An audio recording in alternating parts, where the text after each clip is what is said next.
It's the internet. Let me take this thing off from not from the internet.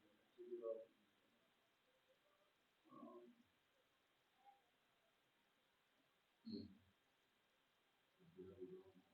Okay, so we are live on YouTube once again. Let us try this out once again. We started and we got kicked off. All right, shalom once again, family, and welcome to Just a Word with our family Yahoo. I am here with my brother Peter Khan, and we will be looking into today, as you see the name below, finally the true name of the Messiah. And we were saying that we used different names that were given to us. One of is Echo. Um, can you open the door, please? And let's see if the echo will use the echo. Yes, we used different names of the Messiah, names that were given to us by men through religions, through what we heard people say. And this is the first time, this is the first time that the Most High has given us um, instructions on his name. It all began when he gave us I am who I am. That is the name that we should call him. I am who I am. And I know we were nurtured up in the Yahuwah. And the Yahuwah movement is something because, yes, first there was Jehovah, then Yahweh, then they told us it's Yahuwah. And no, first it was God and Lord and Jesus. Then it went to Jehovah. Then it went to Jehovah and Jesus. Then it went to Yahweh and Yeshua. Then it went to Yahuwah and Yahusha. And the Yahuwah people are passionate that this is the name. But we are telling you the names that the Most High told us to call him. And the reason we are confident in them because we know that this is the everlasting gospel. That is what we're preaching, the Revelation 14, 6 to 7, everlasting gospel, in which the Most High is giving us revelation after revelation. It is like he's just correcting everything. He will just come and say, okay, this is this, that is that, so that we can make the corrections and we can go. And he tells us to go tell them. So we go and we tell it to you. So at this time, as we were saying, that he does not want to be embroiled in any religion or anyone to take him for themselves.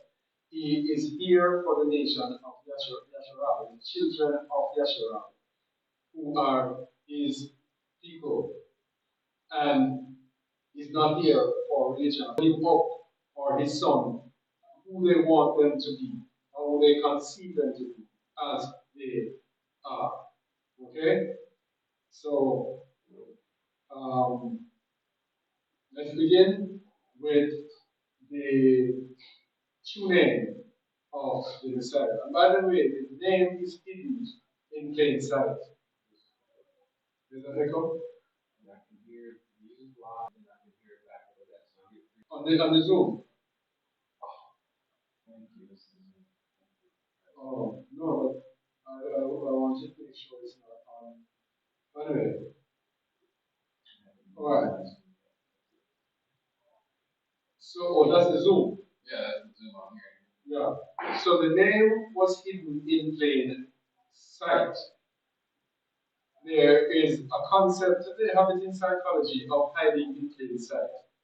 Hiding in plain sight is a tactic where an object or person is concealed by being placed in a common, obvious, or expected location, making it invisible due to its familiarity or the observer's assumption that valuables. So this is the thing with the name of the Most High and his Son. The Most High told us in Exodus 3 verse 14, is it? When Moses came to him and said, who shall I say sent you? He said to Moses, tell them that I am sent you. He said, tell them that I am who I am of their fathers sent you. And it is there. And we took the other one now. We are fussing and fighting over the one that they had, the LORD, which is the Yahweh Wahed, the Tetragrammaton. And then the simple one was there in plain sight, I am who I am. That is the one that he has told us to use in this time. I am who I am. Because I am who I am encompasses everything about him in the end times. Then the name of his son again. The name of his son is in the Bible there, straight and plain. But we again ignore that one for the one that is more prevalent. You notice something? Because I am who I am one. It seems as if he reserved those names for the end times. So he put them there. It was not for them to use probably at that time, but for the end times it is relevant. I'm going to show you why the name that he showed us is for the end times. It is specifically for the end times because of its meanings and what it has to do with what is happening, what is going on this earth, and everything like that. So the site. The chat is saying there's an audio issue. What kind of issue? They said that audio is bad low. It sounds as if we're underwater. Wow. And it's buffering a lot. Oh.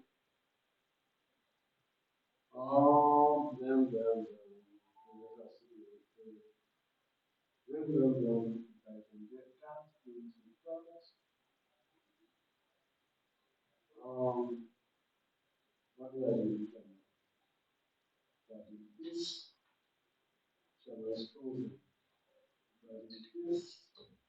Here, let's push camera. And then, which one of them is? This one goes over here. And this one.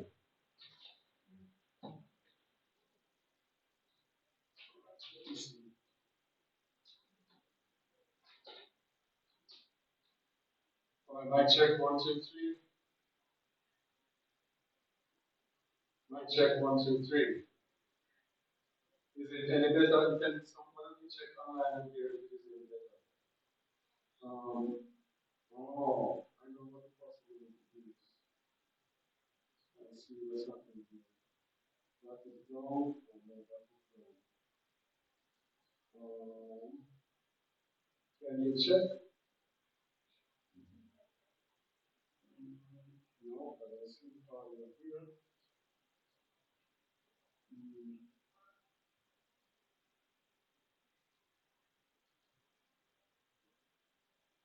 Let's see what's happening here. And then I can come off this.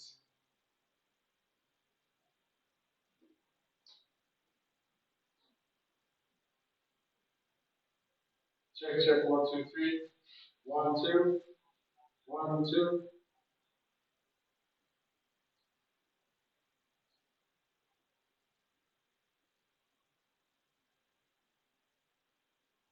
It's not using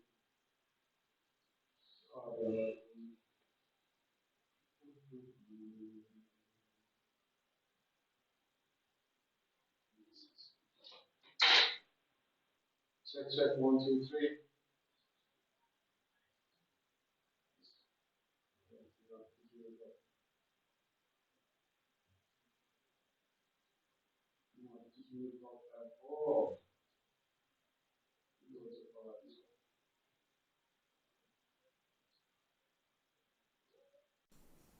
All right. Should be it. Mic check 1, 2, 3. 1, 2, 3. 1, 2. Well, that should be it. Should be much better now. I think so. Huh? I'm about 15, 20 seconds behind, so. All right. It should be okay. So the psychology behind this is that people often miss what is too obvious because they are looking for something complex. Complex. Isaiah 8, verse 20.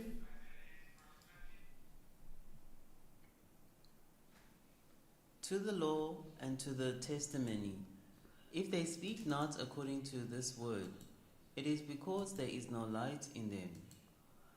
Let me try to get you on screen. That webcam not working. Just went straight out too. Take out this one, take out this webcam, and put in that one. Okay. And let us try it. I think it might work the other way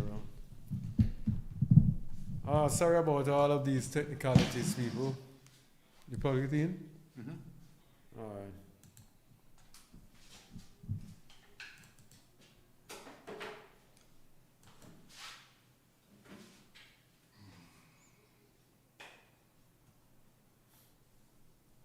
Maybe this not working. Which one is it? The interface is really messing up. Yeah.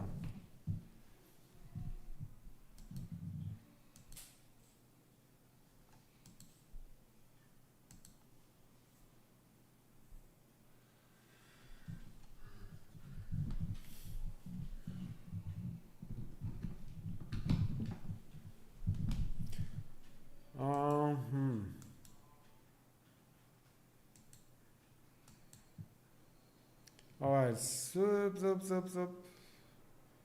It doesn't seem as if it's gonna work, so we'll have to do with the one camera. I don't know what we're gonna do when it's time for you to come on. Check 1, 2, 3. I think wonder if I can check this changes. Gonna change this again. Sorry about that, people. Sound is better, still buffering. Alright. Anyway, we'll have to see what we can do. So, when it comes to the name, we have to go to the law and the testimony. The reason being, without the law and the testimony are validators of the truth. Because Psalm 119, 142 says, thy righteousness is an everlasting righteousness, and thy Torah, thy law, is the truth. So we have to gauge everything, including the name, around the truth. Around the truth. So without the truth, there is going to be lies. So if we see a name in the New Testament that's not in the Old Testament, then we have a problem. Now, what we want to do now is to go to where it all.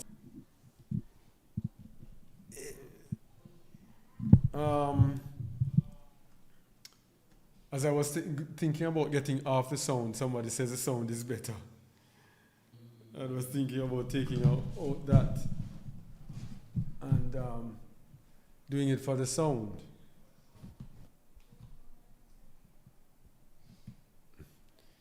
All right. Let me see if I can get my thing here coming up. We want to show Vatican. I'm going to tell you what we want to show. Yes. Shalom. Yes. There's no problem with the audio on my side. I'm hearing you clearly and everything. The video is not buffering. Nothing is wrong with it on my side. So I don't know what is it. If it's someone internet is not well, is not good. So Okay. that's why it's giving me a problem. As to what on my side, I'm hearing it clearly. Everything that they're doing and saying. Okay. All right. Because Nothing at all. yeah. Because all right. All right. Thanks. We have to go because the people online. Thank you very much. So where it all started, we said the Most High told us about the name I am who I am, And then he told us about a name. Now, if we truly believe in in the Messiah, we will not abide in darkness. And we called the Messiah Yahusha. If we truly believe in the Messiah, we will not abide in darkness. That is where we are starting. 1 John 12, verse 46.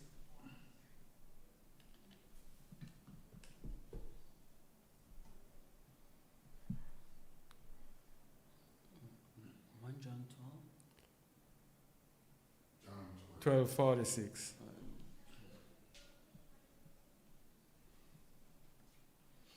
I am come a light into the world, that whatsoever believeth on me, Whosoever. that whosoever believeth on me should not abide in darkness. Whosoever believeth on me should not abide in darkness. And we are to cast off the darkness, the works of darkness. Because remember, it says, to the law and to the testimony, if they speak not according to this word, it is because there is no light in them. And if there is no light in them, it means that they are in darkness. So whoever believes on him should be in the light and not in the darkness. So it has to go according to the light, which is the Torah. Romans 13:12. The night is far spent, the day is at hand. Let us therefore cast off the works of darkness, and let us put on the armor of Cast off the works of darkness and put on what? the armor of light. The armor of light. So when we are seeking the name of the Messiah, we are seeking the light. Because what we're going to show you in the end, that the name refers to the character. And we must know the exact character of the Messiah. Because in John 17:3 it says, and this is eternal life, that they may know thee, the only true I am, and the Messiah whom thou hast sent. So we have to know him, and we cannot know him if we don't know his character. That is the only way we will step out of darkness into light, to put on the armor of light. Now, one thing we have to emphasize is the use of what are called correctors to translate the Bible. Correctors. Correctors, it says, and this is just a simple Google search. It says, the use of correctors, which is correctors or editors, refers to the historical and modern practice of revising, correcting, and updating biblical texts based on earlier manuscripts, linguistic analysis, and theological understanding. So, when we get the Bible, the scriptures, we act as if this is the perfect thing that comes from the mouth of the Most High. As a matter of fact, there are Christians who will tell you that the Bible is the inerrant word of the Most High. Nothing that needs to be done. And by the way, we looked at that in a teaching we did called, Is the Bible the Inerrant Word of the Most High? And we showed the errors and errors and errors. Because look at what it says. They can make changes, they can revise, they can correct, they can update based on earlier manuscripts. Linguistic analysis, because they might be now coming in and said, oh, this word is pronounced such and such. So this is an A and not an E, and this word is such and such. Or theological understanding. They can say their translation is based on theological understanding. And one of the theological understandings that we're going to look at is the virgin birth. The virgin birth is a theological understanding. So translations are going to be based on their understanding, and they are going to input and take out what they want to take out based on what they want you to believe. So that this that we were given is nothing 100% perfect. It's coming from man. It is the Most High who told us in Isaiah 28, 9 to 13, that he will make buffoons or clowns, foreigners, speak to us. But he will show us precept upon precept, line upon line upon line, here a little, there a little. He will show us the truth that way. The Most High told you from in Jeremiah 8, he told you about the lying pen of the scribes has made the word into a lie. So from where then he has told us, and then we now are here believing man and saying this is inerrant word. Alright? It is only through revelations from the Most High that we can get the truth. Historical role of correctors. Manuscript correction. Early manuscripts were often filled with scribal errors. Scribal errors, the lying pen of the scribe. Correctors in antiquity would go through these texts, comparing them to authoritative copies to make corrections. The Vulgate. St. Jerome acted as a primary corrector in his time, revising earlier Latin versions to create the Vulgate, which became the standard text of Western Christianity. And that is why the Most High now in this last time is speaking to us in English. Because English is a universal language. And the Most High is saying everything is messed up. So might as well I speak to you in the language which everybody can understand. Masoretic text. Hebrew scholars at Talmudic schools worked as correctors to restore and codify the Hebrew scriptures into what is known as the Masoretic text. And I think that is what the King James Version is based on. Textual criticism. Modern translators such as those for the NIV, ESV, function which ancient manuscript variant is closest to the original, sometimes omitting verses found in the KJV, but later they gave some verses. Correctors work to ensure that modern translations are accurate, often changing word for word. Approaches to thought for thought to better represent the original language in contemporary English. You see what a mess these people make with the word? And then there are people here now talking about the Hebrew. Oh, this is not what it means in the Hebrew. These people have changed things over time. Over time. Anyway, let me continue.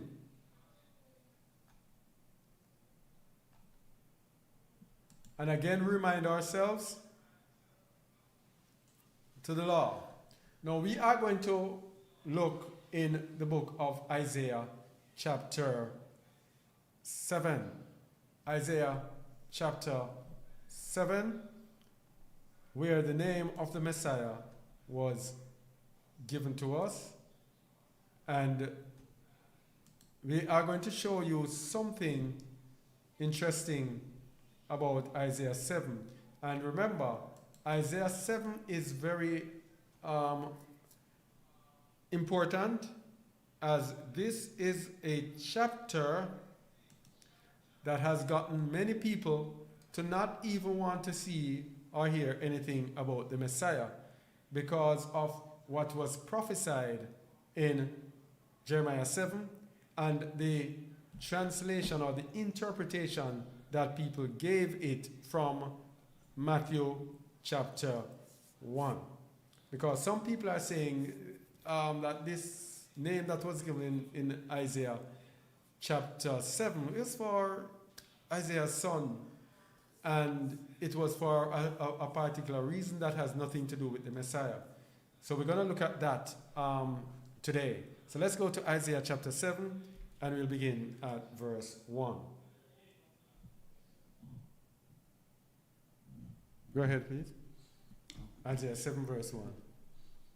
And it came to pass in the days of Ahaz, the son of Jotham, the son of Uzziah, the king of Yehudah, that Rezin, the king of Syria, and Pekah, the son of Remaliah, king of Yasharal, went up towards Jerusalem to war against it, but could not prevail against it. Mm-hmm. And it was So we have the northern kingdom, Ephraim, going up, pairing up with Syria to come and fight against the southern kingdom, which was Judah. Verse 2. And it was told the house of Dawood, saying, Syria is confederate with Ephraim, and his heart was moved, and the heart of his people, as the trees of the wood are moved with the wind. Then said I am unto Isaiah, Go forth now to meet. Go ahead. Then said I am unto Isaiah, No. I don't hear anything from that line. Go again. Check it. Mic check 1 2. Yeah, because you can hear it upstairs. You hear it? Yes. I don't see anything coming to me. Go again. Mic check 1 2. Yes, Yeah? you can hear it right up there. They're hearing it. But that is through the Zoom. Mic check 1 2. 1 2. 1 2. 1 2. Go now. Mic check 1 2. Yeah, go ahead, man. It's okay. Yeah. Then said I am unto Isaiah, Go forth now to meet Ahaz, thou, and Shear-Jashub thy son, at the end of the conduit of the upper pool in the highway of the fuller's valley.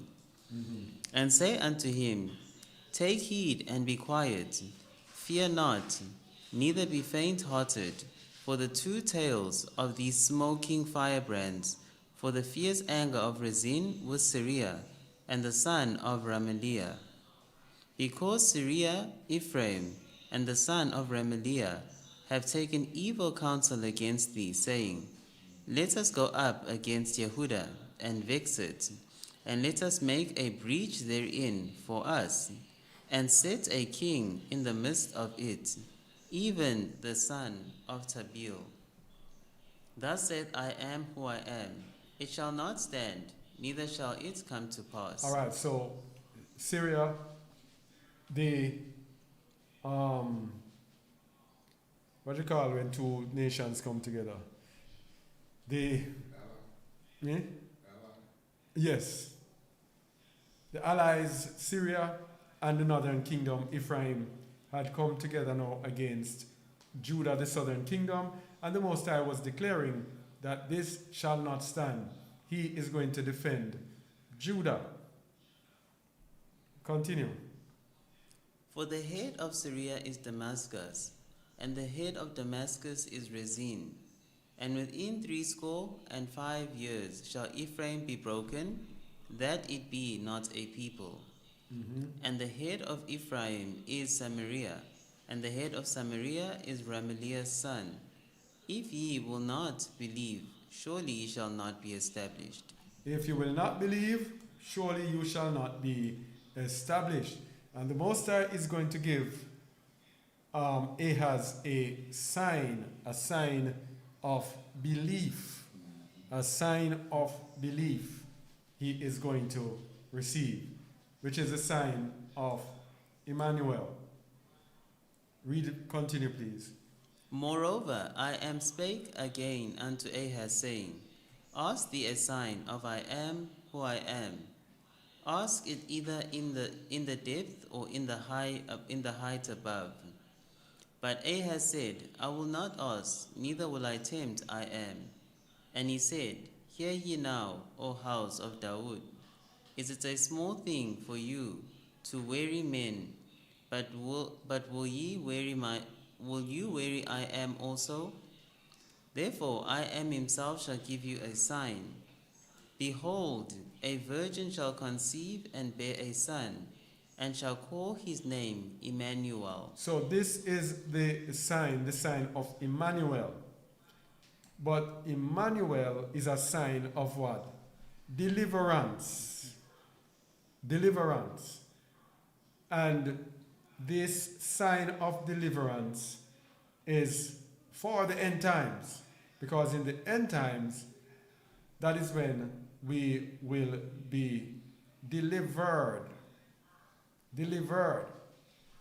Now, this verse here, the name has been this name Emmanuel has been frustrated for these times because of this thing here, virgin. A virgin. Now this virgin here is a virgin shall conceive, it's Alma, which is a lass as veiled or private. Virgin, let me get it on the screen. A lass as veiled or private, damsel made virgin.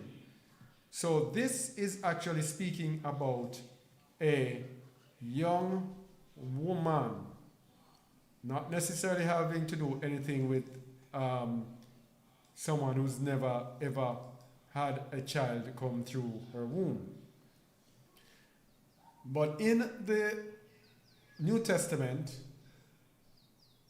when they were speaking about this prophecy, they spoke about virgin, but they use virgin in the other sense in which it is used, which is Betula. Betula, which means a woman that has never had intercourse, a young woman that has never had intercourse. So people take this and say, but this is not talking about a young woman who never had intercourse. It's speaking about a young woman. And then in the New Testament, they pull this trick. But in the New Testament, people, they pulled the trick in the New Testament because of the correctors. The correctors are the people who got the original, and we're going to look into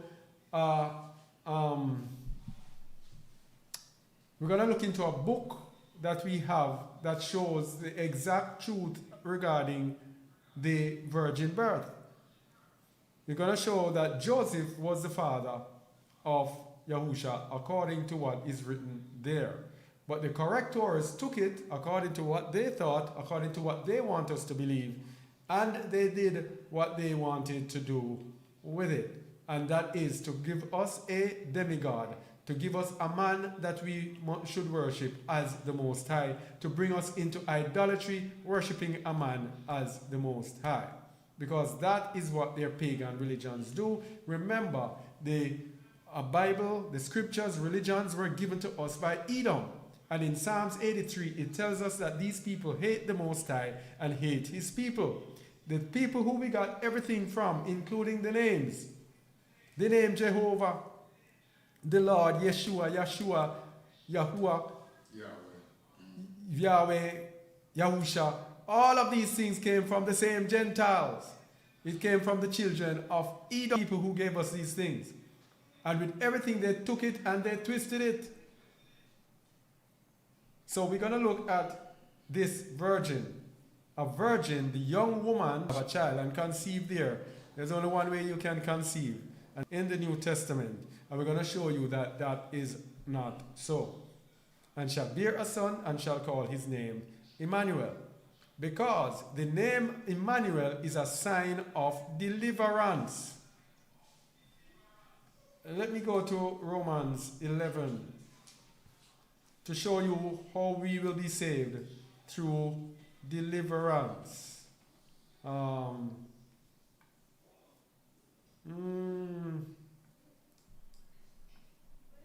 11:26. Romans 11:25 to 26. For I would not, brethren, that ye should be ignorant of this mystery, lest ye should be wise in your own conceit. Blindness in part is happened to Yasharal, until the fullness of the Gentiles be come in. So until the fullness of the Gentiles, and the other day we showed you that the Most High showed us that the fullness of the Gentiles has come in, we would be in blindness. So in blindness with everything, including the name. Blindness until the fullness of the Gentiles be come in. Blindness is real. The thing will be right there before your very eyes and you cannot see it. That is how blindness is. Until the fullness of the Gentiles. That's when he's going to open our eyes. This is why people, the everlasting gospel has been given. And almost every week on Just a Word you can hear new revelation, new revelation, new revelation. Because the blindness in part has happened to us, and now the fullness of the Gentiles is coming. The Most High is opening up our eyes to His truth. Read verse 26, please. And so all Yasharal shall be saved, as it is written, they shall come out of Sion, the deliverer. The who? The deliverer. This is the sign of Emmanuel, the sign of deliverance. And shall turn away ungodliness from Jacob. So this is what the name Emmanuel is about. It's about deliverance. Let's continue to hear the deliverance, please. Verse 15 of...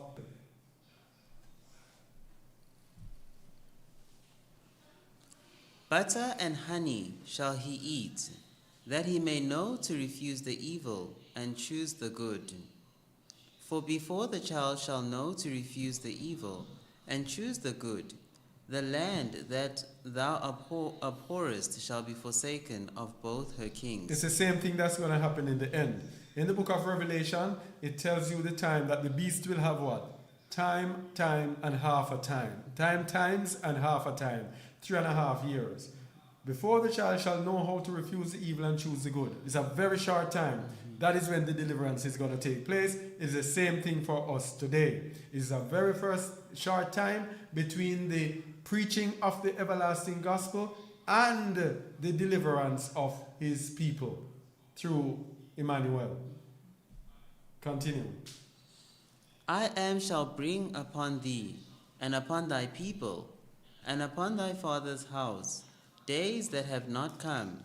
For the day that Ephraim departed from Yehudah, even the king of Assyria, it shall come to pass in that day, that I am shall hiss for the fly that is in the uttermost part of the rivers of Egypt, and for the bee that is in the land of Assyria. So the Most High is saying that He will really come and deal with the whole nations that come up against Judah.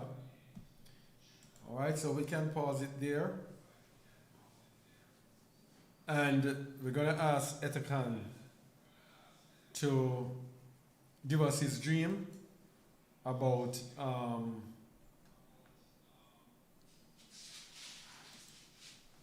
the name that you receive, or how you received the name. Yeah.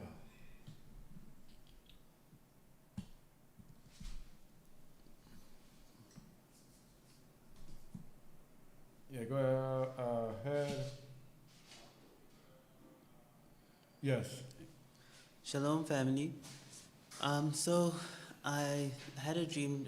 It's about last week when I had this dream, or earlier this week, rather. And in this dream, it was like I was suspended in the air. And when I was suspended in the air, it was like I was looking down on the ground, and there was a red horse, reddish-brown horse, mostly red, and on it was a rider in full white. And the rider's face was of pure light, almost like there was a spotlight on his face. So I couldn't see his face, it was just pure light. And as I was suspended in the air that way, all of a sudden when I saw this rider, I started reciting what I thought was a psalm. And I said, "Who is that I see seated on the red horse?"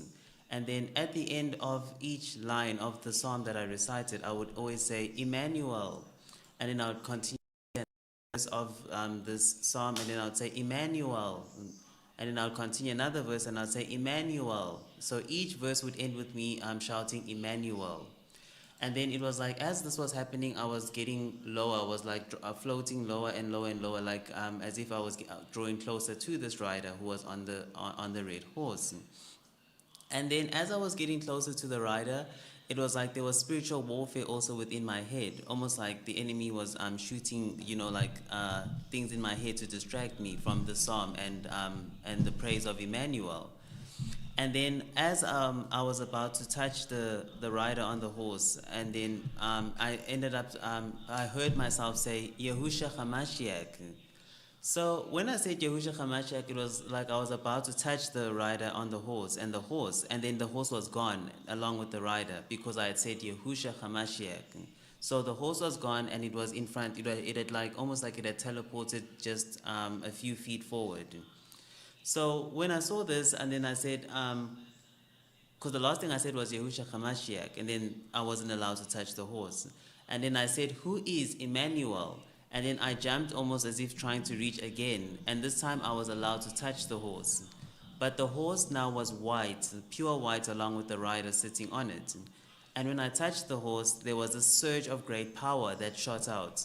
And when the surge of great power shot out, the whole dream was filled with light, almost like I was just like consumed by a bright light. And then I woke up. All right. And later on, you're going to have to say this dream again. You're going to have to say it again because later on I'm going to, later on I'm going to show the revelation that I got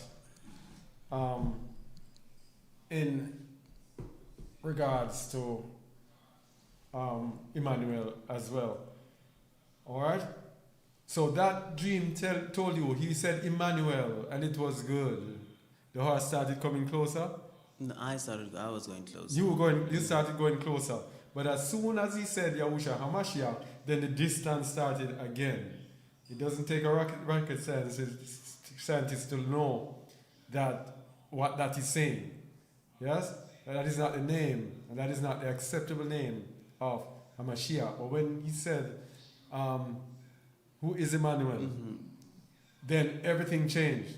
So everything changed when he omitted Yahusha Hamashiach and he accepted Emmanuel.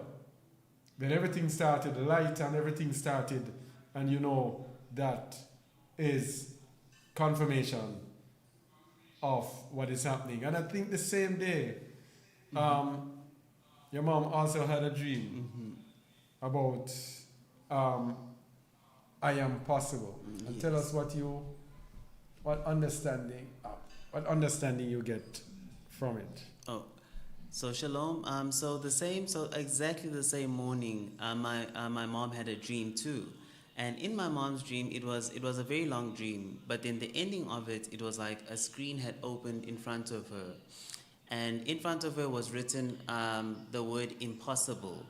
And then the voice spoke to her and said that they say I am impossible, but I am possible. So when the voice was speaking, the word impossible lived, almost to say the least, because the I am and the possible split, and then the I am became I am. It split into the word I am and then possible. And then the voice said that they say I am impossible, but I am possible. And then that was the same morning that I had the dream of Emmanuel, which is exactly the same thing, because when I saw, very, very important, when I saw the word Emmanuel in my dream, when I was saying Emmanuel, I would see the word and it was spelled with I am. It was not EM as in the New Testament, it was I am. And the same thing with, the same concept happens with my dream. If you're thinking of it, that's why the dreams were sent on the same morning, because Emmanuel is also I am. So if you split the I am and the Manuel, you would get I am Manuel. All right. One thing with the Most High, because of his immense wisdom, sometimes he gives us some things, boy, that are difficult to understand. But this one, you can see, it's easy to understand. It's confirmation on the day. I am possible, Emmanuel. And in Etikan's dream, he saw I-M-M, not the E-M as in the Greek rendering of it, but the Hebrew rendering of it. Emmanuel. All right? So let's look at the confusion in the book of Matthew. Let's look in the book of Matthew, chapter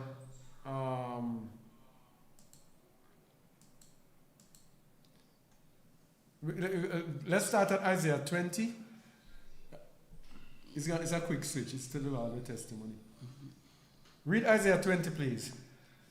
Sorry, Isaiah 8:20. Sorry about that. It's 20. Okay. To the law and to the testimony, if they speak not according to this word, it is because there is no light in them. To the law and to the testimony. So when we come to the book of Matthew, and it does not accord with the law and the testimony, then there is no light in them. Wow. I just glanced down at the comment and see somebody says, my God, I also got the I am possible revelation a few years ago. Wow.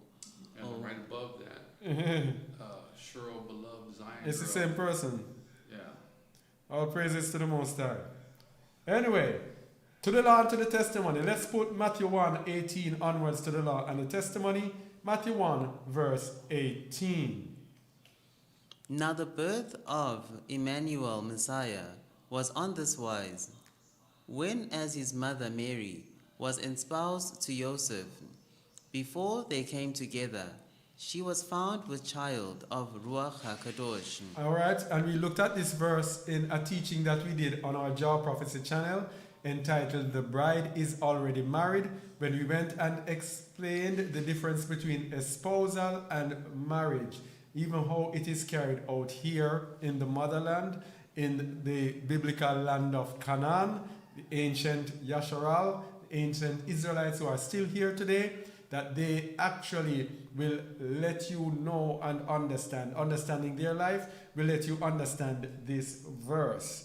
Mary was espoused to Joseph before they came together. It is not before they came together in intercourse, it is before they came to live together. All right? Matthew 1:19.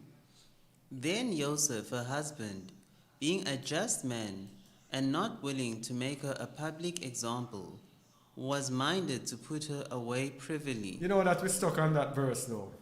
If you look on the screen, Joseph, her husband, being a just man and not willing to make her a public example, was minded to put her away privily. So, when you get the understanding of this verse, being a just man, the BSB, Berean Study Bible says, because Joseph, her husband, was a righteous man and was unwilling to disgrace her publicly, he resolved to divorce her quietly. Now, I want us to think. You know, it was right here before our eyes and we never see it. Look at this. Divorce. To divorce her quietly. It is right there.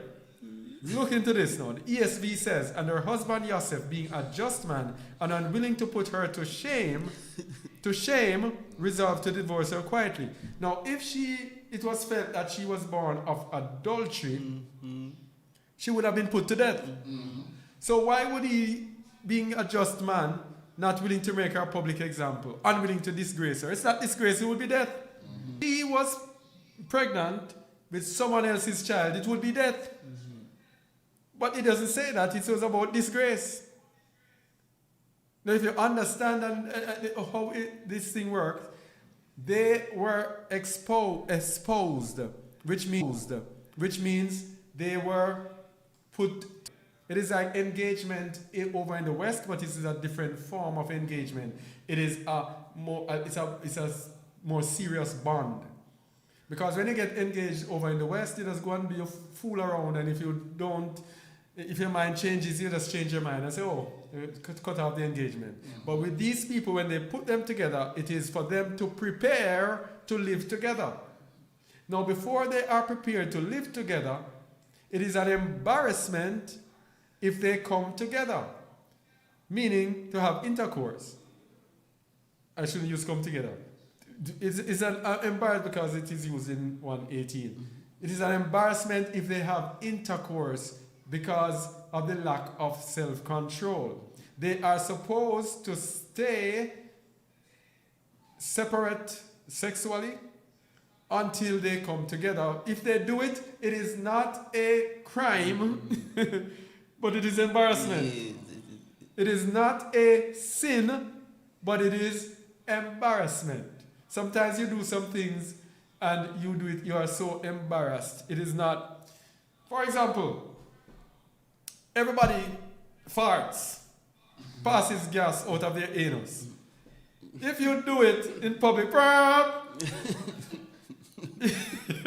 you're gonna be embarrassed. Really? It's embarrassing and people look at you, especially if it smells. You're gonna be embarrassed. But it is not wrong. It's the same thing here. It is not wrong, but it is embarrassing. To the family too. Yes.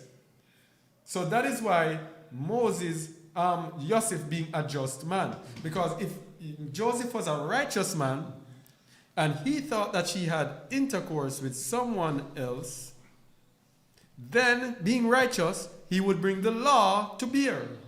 He would say, no, you're exposed to me, but you have broken Torah. You have to face the judgment. Just like in the Torah, it says, if you have a child that is disobedient, and you tell him over and over again, and he doesn't hear, you are to bring him out to the elders, and they will and lay your hand upon him and let them stone him to death. That is righteousness.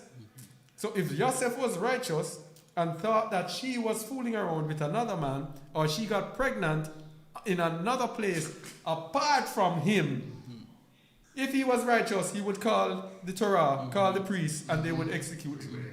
They would kill her. So this, again, to the law and to the testimony, if they speak not according to this word, it is because there is no... Okay, but it's true. Tell me someone who doesn't, and you know that person will be sick unto death.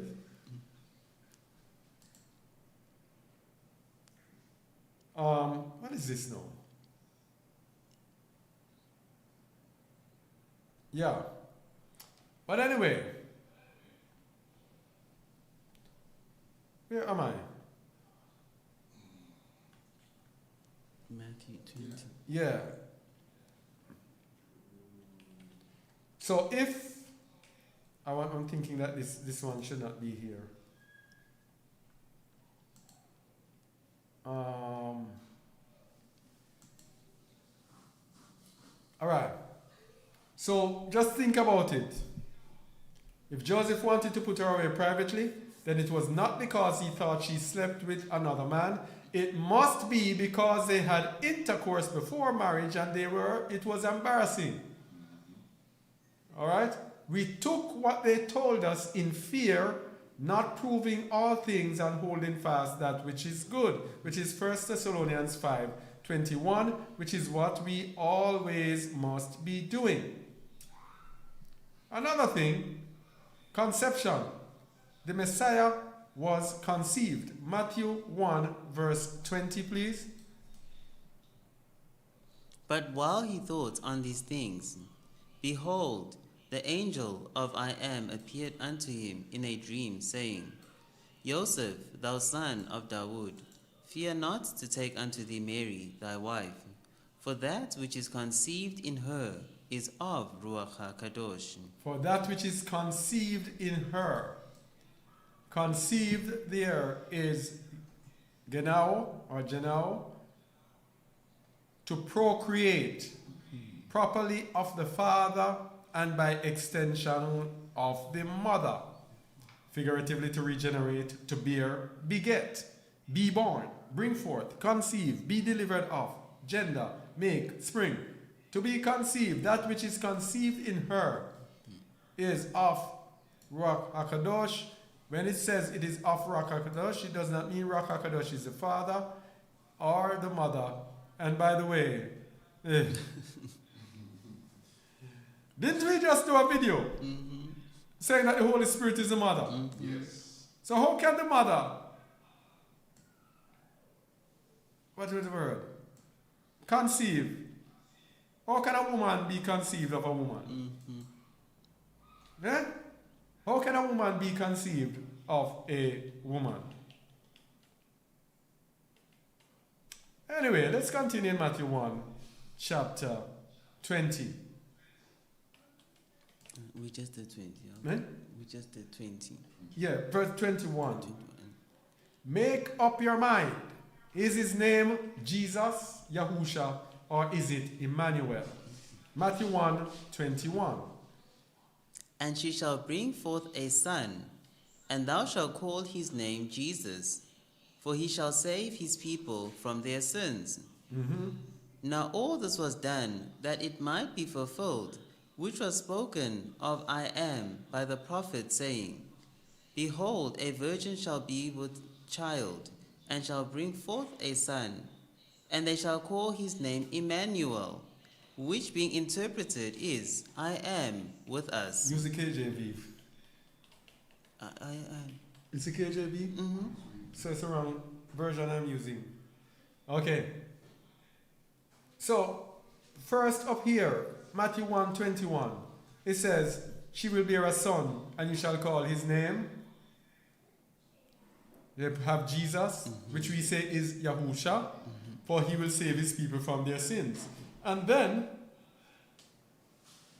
another verse down, it says, behold, the virgin shall conceive and bear a son, and they shall call his name Emmanuel. Where have we seen this before? Exodus chapter 3. Let's look at the same principle. Exodus chapter 3. Father, open up our eyes here, please. Look at this now. Now Moses, Exodus chapter 3, verse 14. Sorry. and I am said unto Moses, I am that I am. No, sorry about that again. Verse 13. People, sorry. And Moses said unto I am, Behold, when I come unto the children of Yasharal, and shall say unto them, I am of your father hath sent me unto you. And they shall say to me, What is his name? What shall I say unto them? And I am said unto Moses, I am that I am. And he said, Thus shalt thou say unto the children of Yasharal, I am hath sent me unto you. All right, so verse 14, he said, I am. Just as how in Matthew, it says, in one verse, Emmanuel. Now look at the other verse now, verse 15. And I am said moreover unto Moses, Thus shalt thou say unto the children of Yasharal. All right, the L-O-R-D here in the manuscripts, it is Yad-He-Wah-He, which we get Yahuwah. So I wanted to say Yahuwah, I am of your fathers. Verse 3, verse 15, read it again, please. And I am, and Yahuwah said moreover unto Moses, Thus shalt thou say unto the children of Yasharal, Yahuwah of your father, the Yahuwah of Abraham, the Yahuwah of Isaac, the Yahuwah of Jacob hath sent me unto you. This is my name forever, and this is my memorial unto all generations. You see that? So we have this disparity here. One name here, one name there. If we go back now to the book of Matthew, we see the same thing. Where were we? Matthew 1. Matthew 1. Forget it wasn't here. Matthew 1:21 says, call his name Yahusha. And then in 2 verses down, it says, call his name Emmanuel. No. The Most High is not the author of confusion. But this is a principle that we see here. We see it with the Father's name, and then we see it with the Son's name. So we here have to go with the one that the Father has revealed to us. As I told you before, the names that we use were names that were revealed through man, and we said, well, this is the best thing. This is what we believe, whatever. But now we go and believe what the Most High tells us. Okay? So, make up your minds. Matthew 1:24 now. Then Joseph, being raised from sleep, did as the angel of I am had bidden him, and took unto him his wife. All right. More lies, though. More lies. He took unto him his wife. More lies, because verse 25 says, And knew her not till she had brought forth her firstborn son, and he called his name Jesus. all right, knew her not. This is a big lie, because we're going to show you now, we're going to go into the Gospel of the Holy 12, the account of the birth of Yahusha, and we're going to see, just remember this last verse here, and knew her not. The Gospel of the Holy 12 is the best rendition we have seen of the birth of Hamashiach. Okay? Let's go to the Gospel of the Holy 12.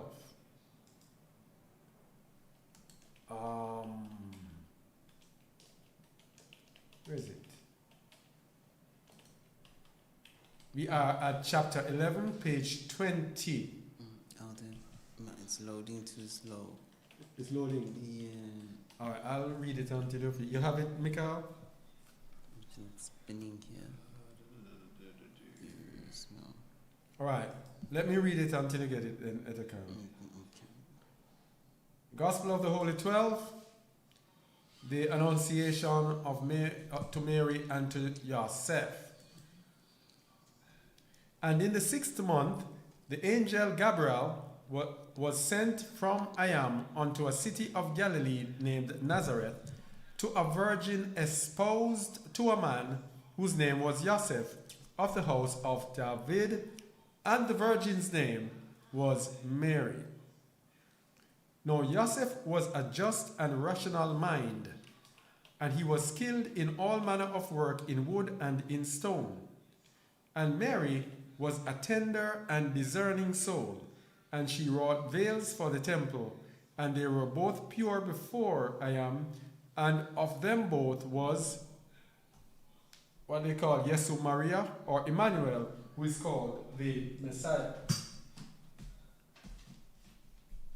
And the angel came in unto her and said, Hail Mary, thou art highly favored, for the motherhood of Ayam is with thee.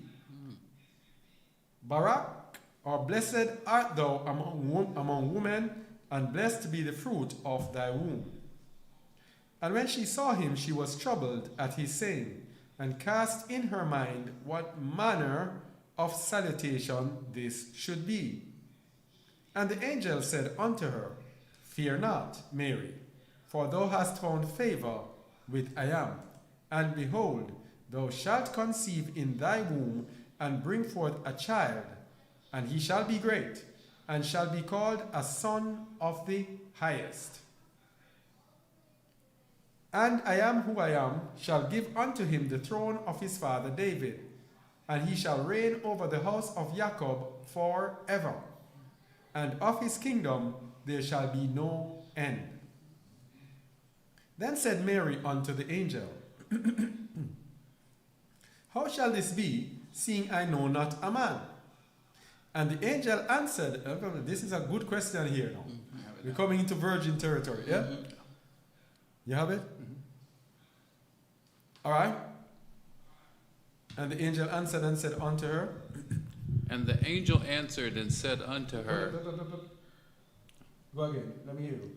And the angel answered and said unto her, The Ruach HaKodesh shall come upon Joseph thy spouse. Hey! Eh? In the in the Bible it says it shall come upon thee. It shall come upon Joseph, thy spouse. Read 6 again, please. Then said Mary unto the angel, How shall this be, seeing I know not a man? And the angel answered and said unto her, The Ruach HaKodesh shall come upon Joseph thy spouse, and the power of the highest shall overshadow thee, O Mary. Therefore also that holy thing which shall be born of thee shall be called the Hamashiach, the child of I am. And his name on earth shall be called Jesu Maria. Jeshu Maria.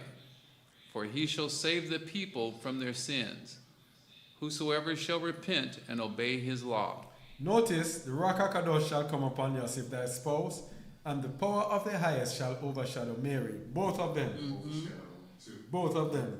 To bring forth this. And this overshadowing and all of that has to do with the placing of the set apart seed of Barbelo in Mary.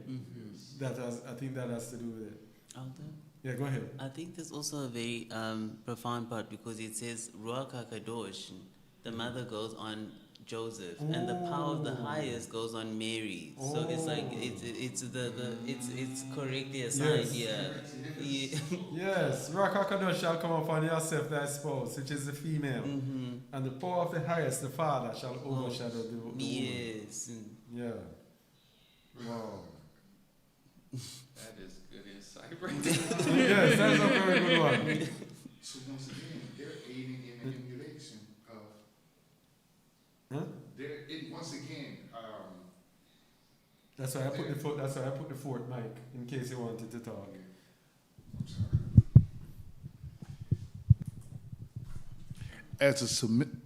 Go ahead. As a similitude, the Ruach HaKadosh and I Am came together again, but through Mary and Joseph to emulate or to help create Mary, emanate or help create Emmanuel. I can't pronounce that.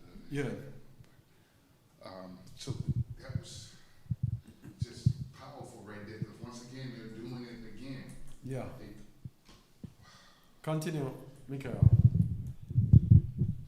Therefore ye shall eat no flesh, nor drink strong drink. For the child shall be to I Am from his mother's womb, nor strong drink shall he take, nor shall razor touch his head. You remember that? Nor shall razor touch his head. Verse 8. And behold, thy cousin Elizabeth hath also conceived a son in her old age, and this is the 6th month with her, who was called barren. For behold, or for with I Am nothing shall be impossible. Nothing shall be what? Impossible. Oh, man. Oh wow. You see it? I just got that dream because Yes. to confirm it here. Wow. Nothing shall be impossible. I am possible. So he's confirming this rendition of the birth. Yes. All praises to the Most High. Revelation after revelation. Wow. Continue, please. And Mary said, Behold, the handmaid of I Am, be it unto me according to thy word. And the angel departed from her. All right, so yeah, let's continue. The story gets more interesting here. Continue. And in the same day the angel Gabriel appeared unto Joseph in a dream, and said unto him, Hail, Joseph, thou that art highly favored, for the fatherhood of I Am is with thee. You see what they did? This is the fatherhood. He came to Mary and said, the motherhood is with thee. But in the Bible, this is omitted. They omitted everything to do with Joseph because they want, you see, the Bible was engineered to push forward Christianity, a religion. What they believed in, they used correctors to take out everything that they didn't want. That is why you have to go to all of these books, because the truth is hidden in them, and they took out the truth or avoided the truth because they wanted you to believe what they want you to believe. So the fatherhood is with Joseph, but the Bible does not tell you anything about any fatherhood. They told you that Ruach HaKadosh was a he, and so when the he came upon the woman became pregnant for the he. When the Ruach HaKadosh is she, yeah? And it was the power of the Father that came upon the woman, and the Ruach HaKadosh, the female, came upon the man, and they went together in intercourse. That is how Hamashiach was born. Let's continue to hear more. Barak art thou among men, and Barak be the fruit of thy loins. And as Joseph thought upon these words, he was troubled. And the angel of I Am said unto him, Fear not, Joseph, thou son of David, for thou hast found favor with I Am. And behold, thou shalt beget a child, and thou shalt call his name Yasumriah, for he shall save his people from their sins.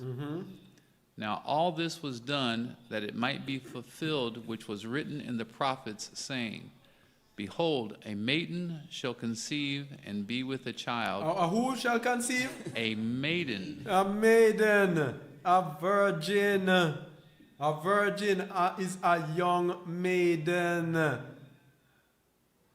So this renders it correctly. Even though they use the Jesus and everything, they rendered this correctly.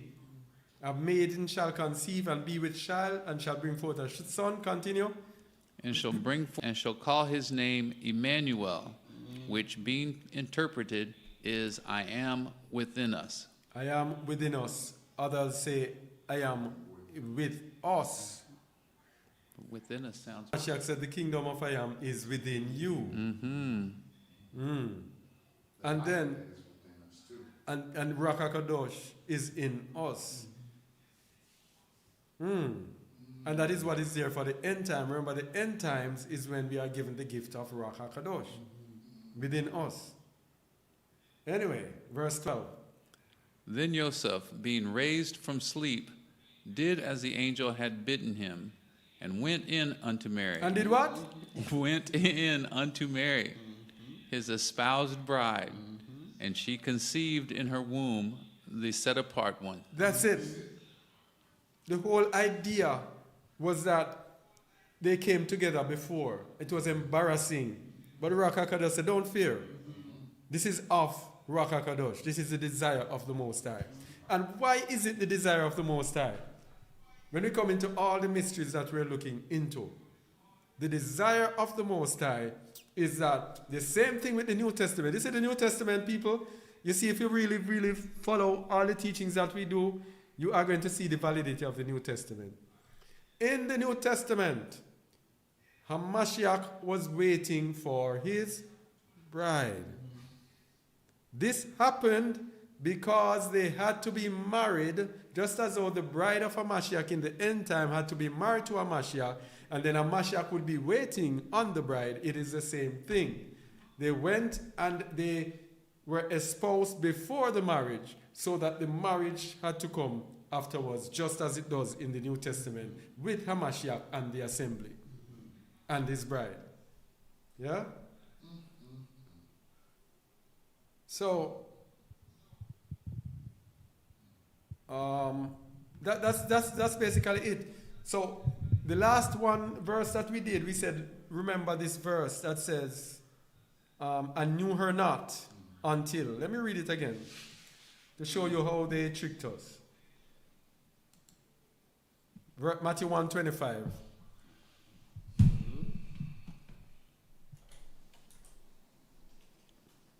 And knew her not till she had brought forth her firstborn son, and he called his name Jesus. All right? He took his wife, Matthew 1:24, but knew her not until she had given birth to a son. Now, when you go to the Gospel of the Holy 12, it says, Then Joseph, being raised from sleep, did as the angel had bidden him, and went in unto his espoused bride, Mary's espoused bride, and she conceived in her womb the set apart one. What a lie. That one twist, that one twist of a verse changes every single thing. Every single thing. Brother Zach, Yeah. that one twist, You better set up the fourth, man.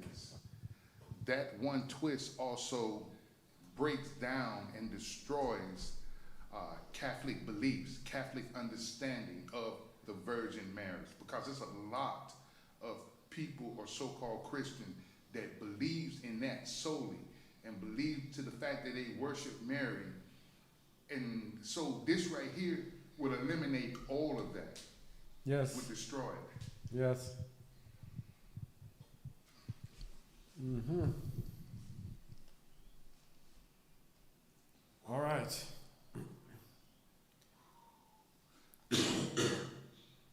So, I'm going to ask Etikan,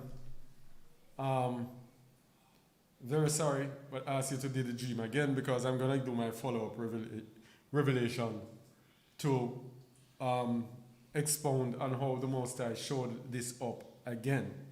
Because we don't want to just come to you and just say, his name is Emmanuel.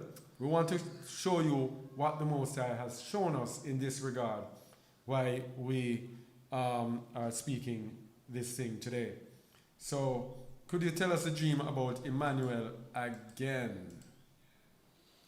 Shalom, shalom, family. So the dream began with me being suspended high up in the air, and then on the ground was a man seated on a red horse, a reddish brown horse, mostly red.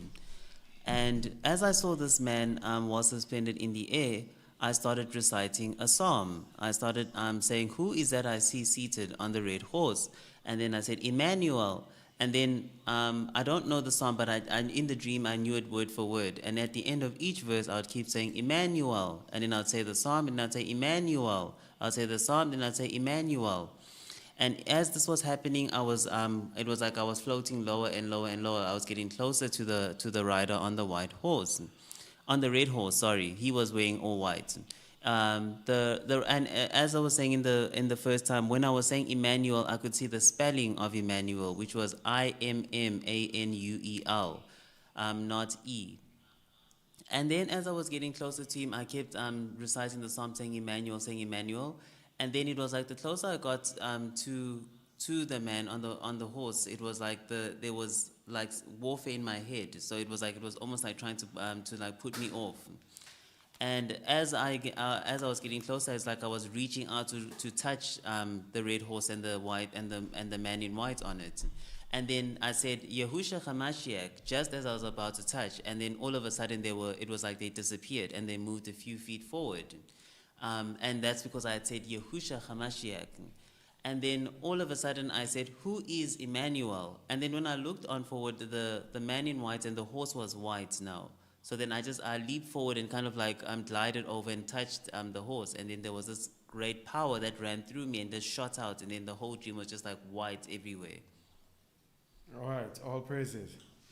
So, in the night, I randomly opened the Bible. And when I opened it,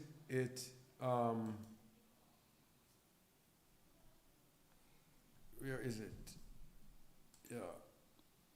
Check, 1, 2, 3, 1, 2, 3, 1, 1, 2, yeah. When I opened it, it put me to 1 Kings 22:15. 1 Kings 22:15. So he came to the king, and the king said unto him, "Micaiah, shall we go against Ramoth Gilead to battle, or shall we forbear?" And he answered him, "Go and prosper, for I shall deliver it into the hand of the king." All right, so this verse here came up in the random verses. But when I looked on the surrounding verses and went into the entire story, then I could relate it to Etikan's dream. Read verse 6, please. Verse 6. Then the king of Yasharal gathered the prophets together, about 400 men, and said unto them, "Shall I go against Ramoth Gilead to battle, or shall I forbear?" And they said, "Go up, for I shall deliver it into the hand of the king." About 400 prophets. What this is actually showing is that how many people can be deceived, massively deceived. How many people the Most High can make blind. Because if you go over this world, people are fussing and fighting over Yahusha, Yeshua, Yeshaya, Lashawa, Yahawashi, all of those verses. And all of these are coming out of the prophets of Babylon. All of them are coming out of people who are actually in a time when the Most High says he will blind his people. And we are fussing and fighting, saying that these names are true. But when we look at the story of Ahab here and Micaiah, we get the context of it, that as long as Yasharal is scattered without a leader, the prophets will be deceived. Let me say it again. As long as Yasharal is scattered as we are now, and there is no leader, the prophets will be deceived. That is why blindness in part has happened to Yasharal until The fullness of the Gentiles be coming. And we were in the time before the fullness of the Gentiles had come in. And we were there boasting ourselves about the name. I have the name. This is the name. That is the name. That is the name. No, we were in blindness, people. And we were being awakened. And we were awakening in pride. Arguing over the name, etc., etc. Some people, they have their, when they go on Facebook, you have some people, their only thing on the Facebook is the name. That's it. Nothing to do with righteousness, with sin, with backbiting, grudges, anger, bitterness, covetousness, sexual immorality, nothing like that. It's just the name. As if knowing a particular name is going to save us. What about the other sins? When it says, if you break the law, if you break one, you break them all. So why are you focusing on one? Just the name. What about the other sins? As long as Yasharal is scattered without a leader, their prophets will be deceived. Go to verse 17 of 1 Kings. No, go from 15. So he came to the king, and the king said unto him, Micaiah, shall we go against Ramoth Gilead to battle, or shall we forbear? And he answered him, Go and prosper, for I shall deliver it into the hand of the king. And the king said unto him, How many times shall I adjure thee, that thou tell me nothing, but that which is true in the name of I am? And he said, I saw all Yasharal scattered upon the hills, as sheep that have not a shepherd. And I said, These have no Adonai. Let them return every man to his house in peace. Every man to his house in peace. As long as they are scattered without a shepherd, let them return. He cannot gather them. As long as there's a shepherd, he cannot gather them. Because when they are gathered, they are going to be gathered in perfection. They're going to be gathered in order. You cannot have people scattered all over the place, all over the world, and then they get truth. No way. They are scattered all over. When he gathers them, that is when he gives them the truth. All right? Go to verse 20, please. And I said, Who shall persuade Ahab, that he may go up and fall at Ramoth Gilead? And one said on this manner, and another said on that manner. And there came forth a spirit, and stood before I and said, I will persuade him. And I said unto him, Wherewith? And he said, I will go, and I will be a lying spirit in the mouth of all his prophets. And he said, Thou shalt persuade him, and prevail also. Go forth and do so. Now therefore, behold, I hath put a lying spirit in the mouth of all these thy prophets, and I hath spoken evil concerning thee. this was what the Most High was showing us about the name. The lying tongue in the prophet. So people came and talk about this, that. And guess what about this name now? The people who gave us the name were Edomites. Edomites. Ask yourself, who gave you the name Yahusha, Yeshua? Some way to salvation. All right? Tells who gave us the Yeshua thing. Now, the next morning after I got that revelation, when I opened randomly again, if you looked at what I found, if you remember Etikan's dream, that is why I made him do the dream twice to see how Isaiah 63. I just opened it up and it was Isaiah 63. And when I started to, whoa, thank you, Father. This is indeed your work and your will. Isaiah 63, confirmation of Etikan's dream. Isaiah 63. Remember when you got the dream and you first saw the man on the horse. Remind us as to what you said. Who is this, that what? It said something similar to who is that I see seated on the red horse? Who is this I see seated on the red horse? Mm-hmm. Look at what Isaiah 63:1 says. Who is that cometh from Edom with dyed garments from Bozrah? You see it? With dyed garments, because the garments are in red. Mm-hmm. You saw the man on the reddish horse that cometh from Edom. With that, and it doesn't mean that he's come from Edom. It means that his vengeance is beginning with Edom. With dyed garments from Bozrah. This is Etikan's dream. Continue. This that is glorious in his apparel, of traveling in the greatness of his strength.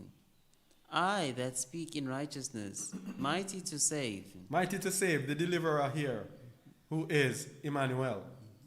Verse 2. Wherefore art thou red? It was reddish brown horse. Continue. Wherefore art thou red in thy apparel, and thy garments like him that threadeth in the wine fat? So this is after the Messiah had trodden down Edom. Verse 3. I have trodden the winepress alone, and of the people there was none with me. For I will thread them in mine anger, and trample them in my fury, and their blood shall be sprinkled upon my garments, and I will stain all my raiment. For the day of vengeance is in my heart, and the year of my redeemed is come. And I looked, and there was none to help. All right, sorry. The year of my redeemed is come. This is the deliverance from Emmanuel. Emmanuel on the horse. This was a dream right here. Emmanuel on the horse and the day of his vengeance. Remember, we said Emmanuel is for a time such as this because it is a time of the deliverance of his people. The year of his redeemed. Emmanuel is going to redeem his people. Verse 5. I looked, and there was none to help. And I wondered, and there was none to uphold. Own arm brought salvation unto me, and my fury it upheld me. And I will tread down the people in mine anger, and make them drunk in my fury, and I will bring down their strength to the earth. All right, so what does this have to do with the name? The names that we got, people, came from Edom. Hamashiach is telling you that he's going to be treading down Edom. So how do you think you will want to be called by a name that was given to us by Edom? Continue verse 7.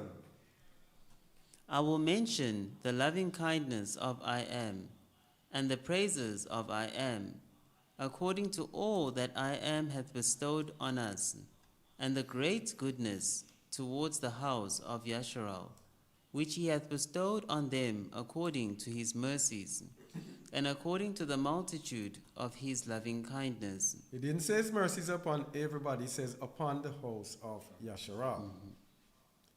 Emmanuel is the Messiah for the nation of Yasharal.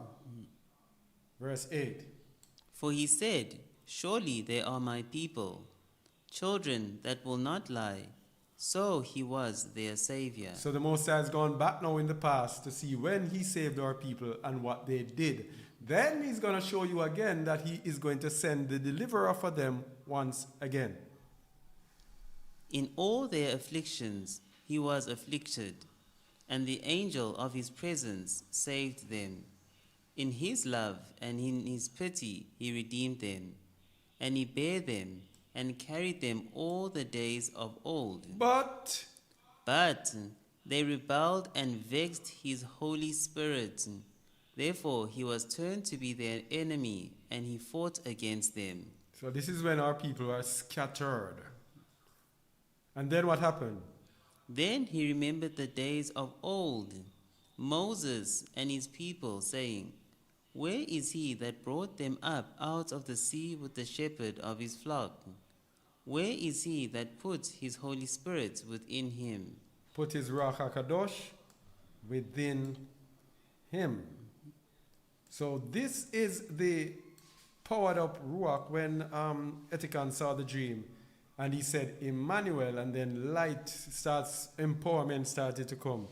That is Ruach HaKadosh, putting that Ruach HaKadosh within him. Verse 12. That led them by the right hand of Moses with his glorious arm, dividing the water before them, to make himself an everlasting name. So again, Emmanuel is in the time where there will be the deliverance again, and of course the deliverance through Moses. And we did a video, The Bride is Moses, and that video for about 12-13 minutes there was no sound, so we had to take it down. So we have to figure out how we are going to handle it. We might have to do it all over again, which sometimes you get these inspirations, it's hard to do it again. So we will see what we do, but this Emmanuel points to the time of deliverance, to the time of Moses. Go ahead. That led them through the deep. Internet. Sound is coming through. Some people can hear, some people cannot. I've suggested people just rewind 15 seconds, but it is working. I've also suggested that they go to the radio, which isn't buffering. Oh. Yeah. Go ahead. Where were we again? Because Zoom is off here. Okay. Just continue. Frozen on Zoom. All right, let's continue. Only hope it continues on. Go ahead. That led them by the right hand of Moses with his glorious arm, dividing the water before them, to make himself an everlasting name. That led them through the deep as an horse in the wilderness, that they should not stumble. Yeah, that led them through the deep as an what? As an horse in the wilderness. Horse in Etikan's dream right here. The dream is pointing to Isaiah 63. And I guess if you listen to the dream, and you will get more insights into it as well. The verse before that, because we are having technical difficulties, my mind has to be on what is happening, trying to deal with that. But there are clues that are going through. I hope you will see it. Here's one that I missed. That led them by the right hand of Moses with his exalted arm, dividing the water before them, to make himself an everlasting name. An everlasting name, and the name we're talking about is Emmanuel. An everlasting name. And verse 13, that led them through the deep as an horse in the wilderness, the horse that you saw. Verse 14. As a beast goeth down into the valley, the Ruach of I Am caused him to rest. So didst thou lead thy people to make thyself an exalted name. If you see anything, you can finish it, because I have to be doing two things at once. You can trying to connect there. To make thyself an exalted name. As a beast goes down into the valley, the Ruach of I Am caused him to rest. So didst thou lead thy people to make thyself an exalted name. Again, name, name, name. Exalted name, Emmanuel. Verse 15. Look down from heaven, and behold from thy habitation of thy kadoshness and of thy splendor. Where is thy zeal and thy strength, the sound of thy bowels and of thy mercies towards me? Are they restrained? Doubtless thou art our father. Though Abraham be ignorant of us, and Yasharal acknowledge us not, thou, O I am, art our father, our Redeemer, thy name is from everlasting. Verse 17. O I am, why hast thou made us to err from thy ways? Wait. Read it again. O I am, why hast thou made us to err from thy ways, and hardened our hearts from thy fear? Return for thy servant's sake the tribes of thine inheritance. All right. Why hast thou made us to err from thy ways? This is what we are telling you. Until the fullness of the Gentiles is over ways, we are not going to know the name of the Most High. It's going to be right there before us as it was with Emmanuel, and we are not going to be even able to see it. Blinded.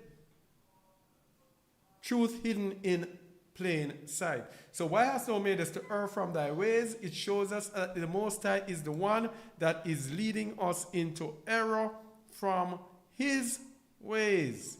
He is the one that is leading us to err from his ways. And so he gave us into the hands of buffoons. I need that Isaiah 29. Let me go to Isaiah 29 and I'll get back there. We need to go and show you that the Most High put us in the hands of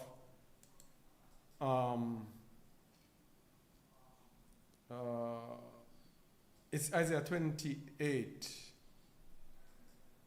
Sorry. Isaiah 28 verse 11. For with stammering lips and another tongue will he speak to his people, to whom he said, This is the rest wherewith ye may cause the weary to rest, and this is the refreshing, yet they would not hear. So when he was speaking to his people, we did not want to listen to him. So he said, all right, with stammering and another tongue will I speak to his people. The tongue here is language, but the word stammering is laeg, which means a buffoon, also a foreigner. A buffoon, which means a clown, an idiot. So he made the idiots give us those names. And we were there confident and boasting along with those names. These were buffoons, they were foreigners. They are not his people.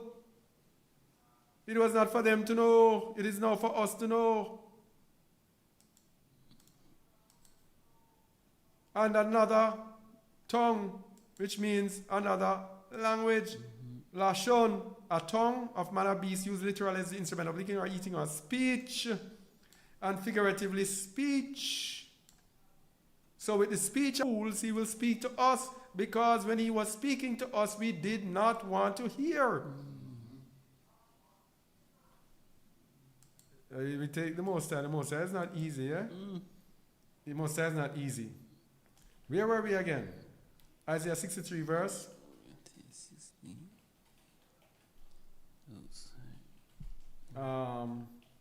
Read it again, please. O I am, why hast thou made us to err from thy ways, and hardened our hearts from thy fear? Return for thy servant's sake the tribes of thine inheritance.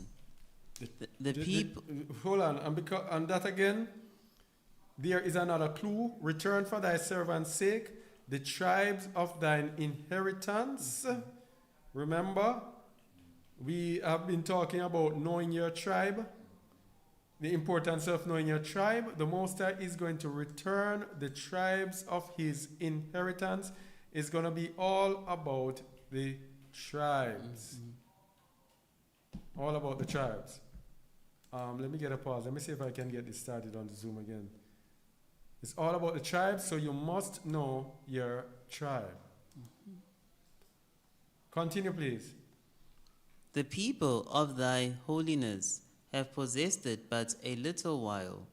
Our adversaries have trodden down thy sanctuary. The adversaries have done what? Trodden down thy sanctuary. The adversaries, the children of Edom, those who are giving us Yahuwah, Yahusha, Yasha, those have trodden down our sanctuary. What does it mean? It means, as in Lamentations 1, verse 9 or 10. In Lamentations 1, verse 10. The adversary hath spread out his hand upon all her pleasant things, for she hath seen that the heathen entered into her sanctuary, whom thou didst command that they should not enter into thy congregation. So they entered into the sanctuary and they took the manuscripts. They have owned the manuscripts for hundreds of ply they divide. They use correctors up to this very day. You hear new this version, new whatever, John Brown, John Tom version, new going to the store version. All sorts of new. These are correctors that are coming to correct things, to change up things, because they have entered into the sanctuary. The people of thy holiness have possessed it but a little while, a short while. Our adversaries have trodden down that sanctuary for a long time, and they are the ones who have it. But hear this. This now is puts the icing on the cake to let me understand Etikan's dream. Read verse 19, please. Isaiah 63:19. We are thine. Thou never bearest rule over them. They were not called by thy name. If they were not called by his name, how can they give us the name? How can they give us the name? It's our people. How can... Think about it. Think about it. All the adulation that the Most High has given his people, how he loves his people. You are a chosen people. You are this. You are mine. You are this. And then his name he's going to give us and say, go listen to that Gentile. I'll give you the name. No, the Most High shows his people his word. He speaks to his people. He has spoken to his people. Yeah? We are thine. Thou never bearest rule over them. They were not called by thy name. How can they give us your name? Impossible. So the Gentiles gave us Yahuwah, Yahusha. They are not called by I am's name. Psalms 147, 19 to 20 is going to show you how ridiculous it is for us to say that these Gentiles can give us the name of the Most High or the name of his Messiah.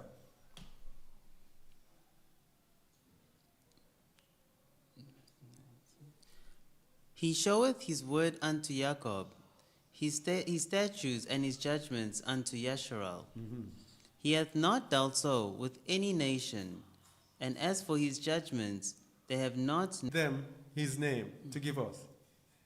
It's us it has to come through. They have to come to us. We are the light. He said to his disciples, you are the light of the world. We are the light. Yasharal is the light. He hath not dealt so with any nation. Whereas Edom, who have a perpetual hatred for us. And as for his judgments, they have not known them. Praise ye, I am who I am. Because his people shall know his name. But when? When the time of the Gentiles is over. Isaiah 52, it tells us in Isaiah 52 smartly, his people shall know his name. Isaiah 52 verse 6.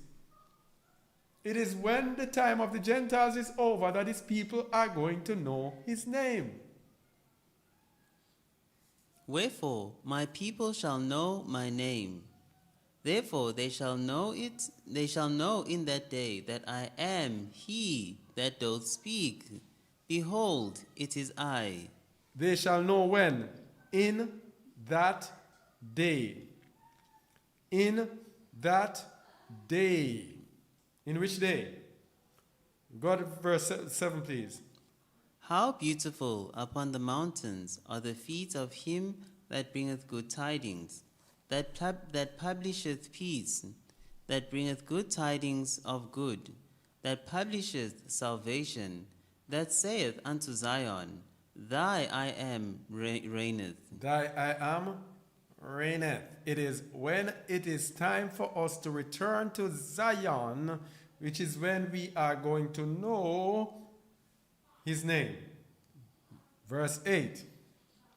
Thy watchmen shall lift up the voice, with the voice together shall they sing, for they shall see eye to eye, when I shall bring again Zion. They shall see eye to eye. That means every one of the watchmen, his people, shall know his name. When I am who I am shall bring again Zion. That is the time we are going to know his name. And this is the time for him to bring again Zion. All praises to the Most High. Oh, praises. Now the Gentiles will be in error and eventually find out they were misled by their fathers. Jeremiah 16 verses 14 to 21. Jeremiah 16 verses 14 to 21. Behold, I will send for many fishes, saith I am. No, oh, my bad. Verse 14. 14, okay.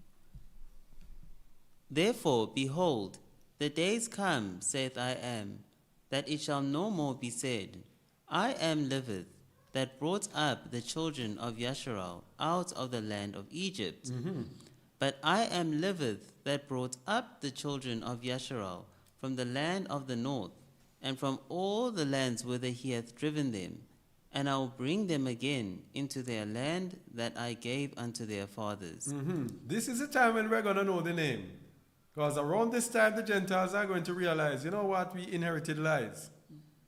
Continue. Behold. Behold, I will send for many fishers, saith I am, and they shall fish them. And after I will send for many hunters, and they shall hunt them from every mountain, and from every hill, and out of the holes of the rocks. For mine eyes are upon all their ways.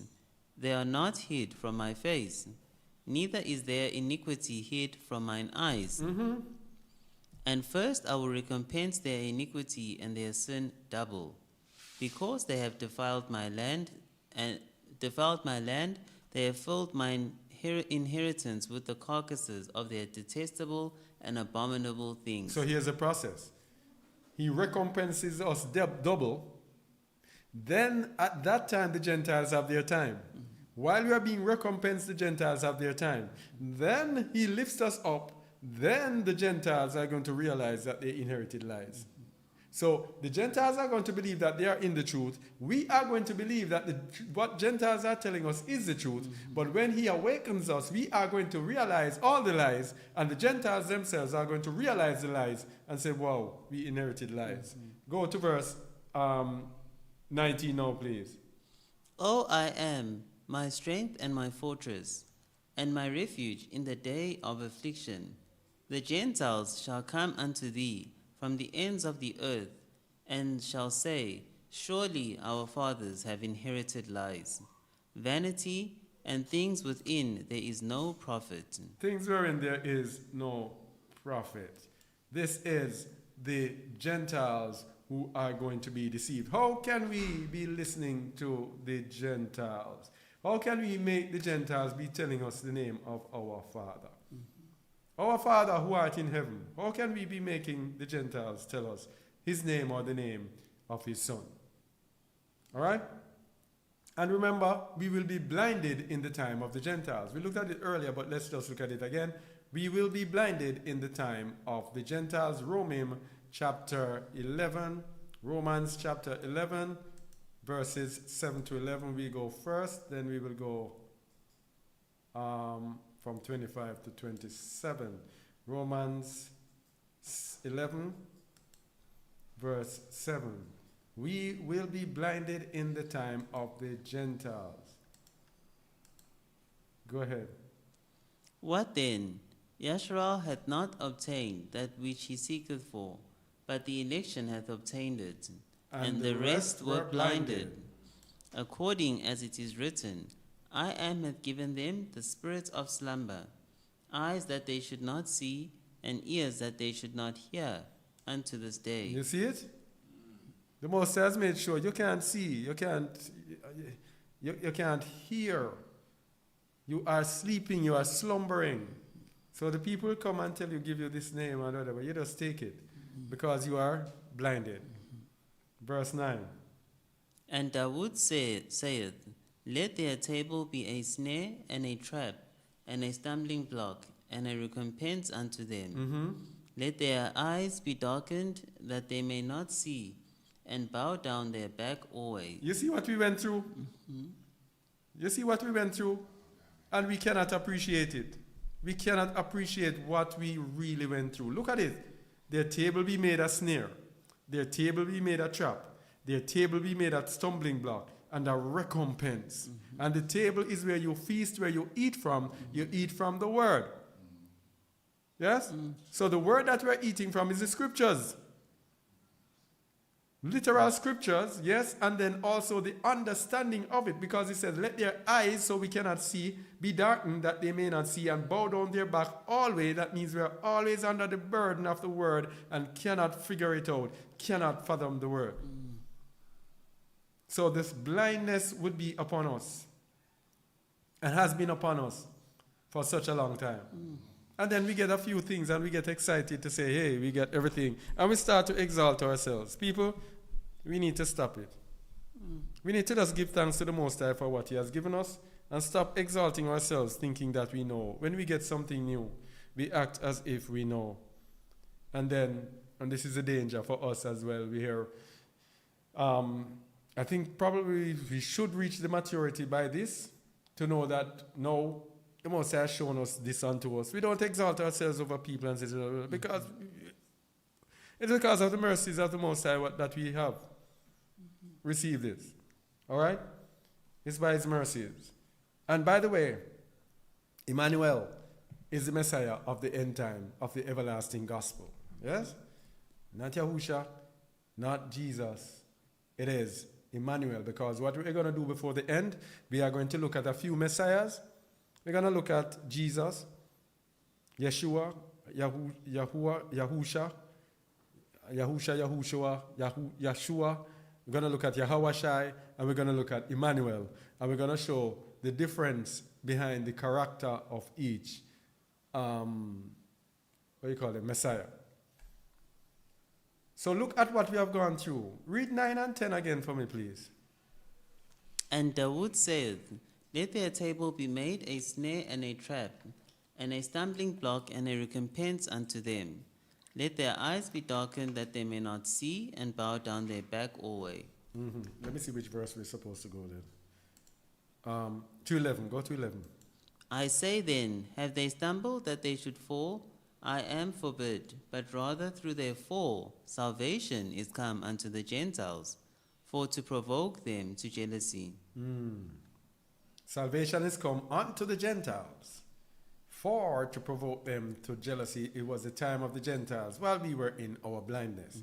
Verse, I said 2:11? Yes. All right, 25 to 27 now. For I would not, brethren, that ye should be ignorant of this mystery, lest ye should be wise in your own conceits, that blindness in part is happened to Yasharal, until the fullness of the Gentiles be come in. Until the fullness of the Gentiles be come in. Until the fullness of the Gentiles be come in. So we were in blindness until the fullness of the Gentiles be come in. Verse 26. And so all Yasharal shall be saved, as it is written, They shall come out of Sion the deliverer, and shall turn away ungodliness from Jacob. All right. There shall come out of Zion the deliverer. I think we looked at it before when we spoke about Malpati. Did we speak about Malpati? All right. Look at this verse here. There shall come out of Zion the deliverer. and shall turn away ungodliness from Jacob. Another confirmation of Emmanuel that we had was the name Malpati was given to our sister. Dear, yeah, go ahead. Shalom, family. So again, I think it was a week or two, or last week or a week or two ago, my mom woke up with a dream, and it was a long dream, but then in which she was speaking to Emmanuel. And at the end of the dream, Emmanuel gave her a name, and he said, I am Malfati or Malpati. So it depends on how you want to pronounce it, either Malpati or Malfati. It's spelled Malphati. Yes. I think it's Malpati. Malpati, yes. But he said that I am Malpati. And when we searched what that means, it means deliverer or the savior, right? One who is a deliverer. Yes. Yeah, I think it's Patiel means deliverer or something like that, but one who is the deliverer is Malpati. Yes. All right. Yes, so we got that confirmation. Yeah, we got that confirmation of the Messiah.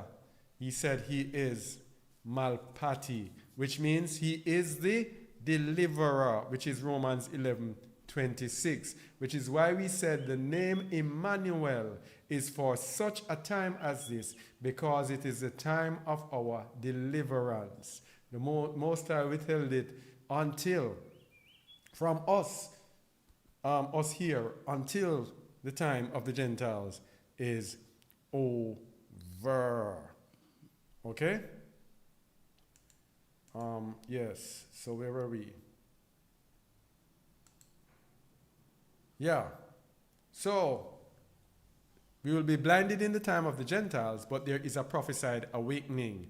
Isaiah 29, verses 18 to 24. Isaiah 29, verses 18 to 24.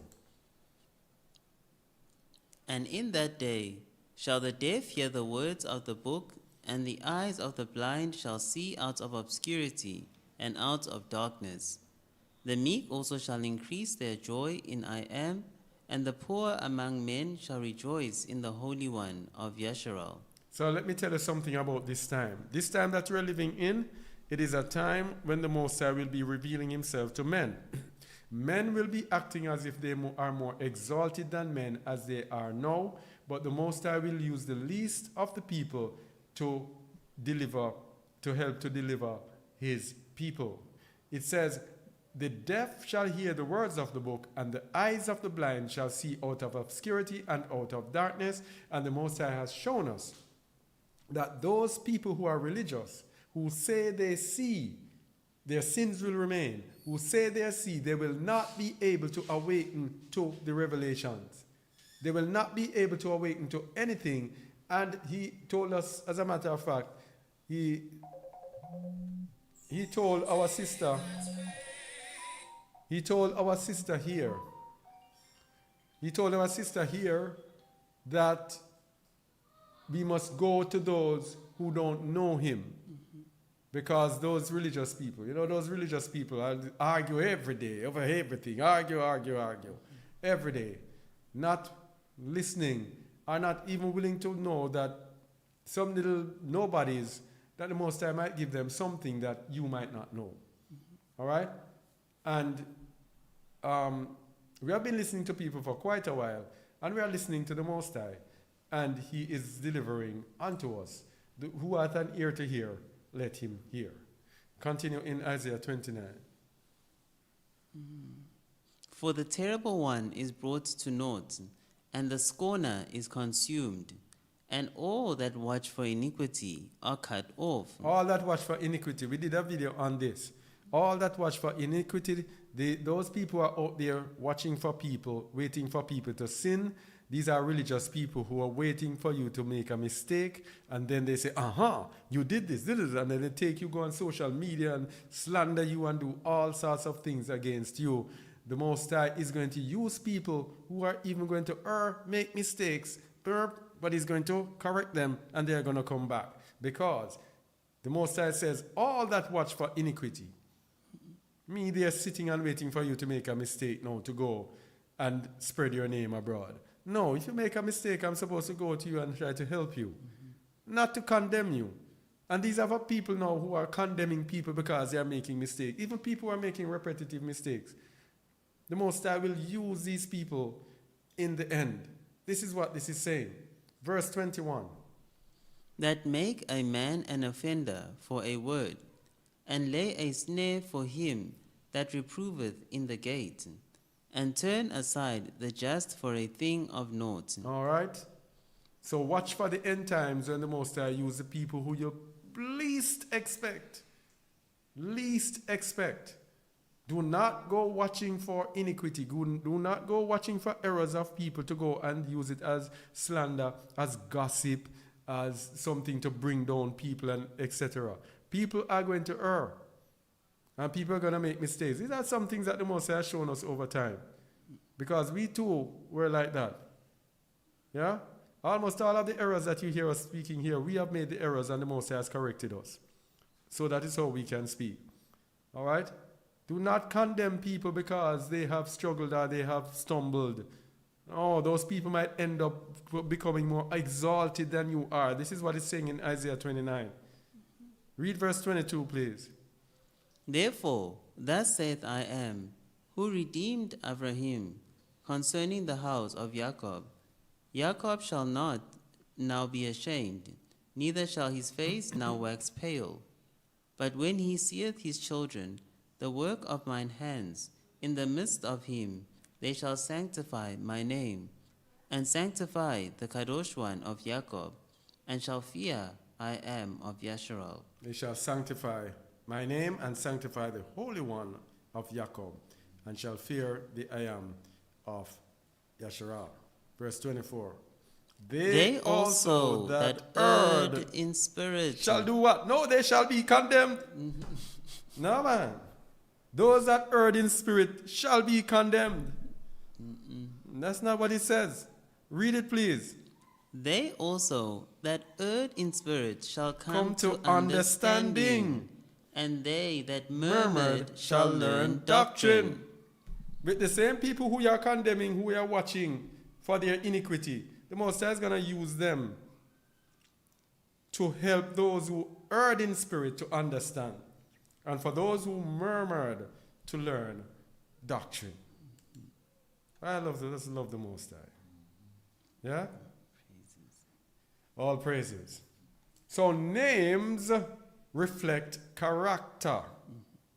Names reflect character.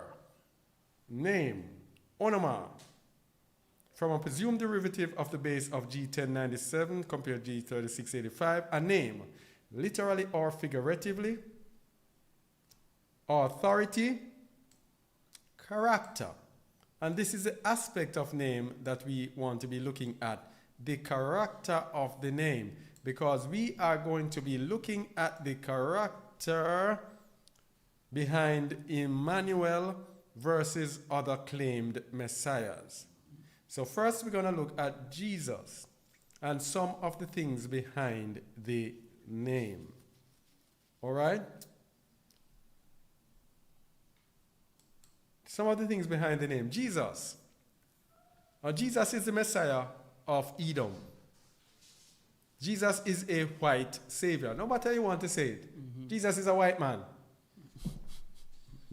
He is a Messiah of the religion called Christianity. He is the church Messiah. Messiah that is in church. And everybody is one in his eyes. Not like the Father who says, you are a set apart people unto me above all people. Jesus, no, everybody is one. Now with Jesus, there is no judgment. No judgment whatsoever with Jesus. Jesus will rapture believers to heaven. We're going to show you that saying that you are following the Messiah and using these names is error. Yeah? unless you believe these things. Jesus does not care about Yasharal.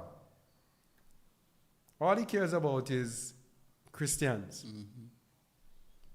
Most Christians believe he's in a trinity with the Father or that he's a man God.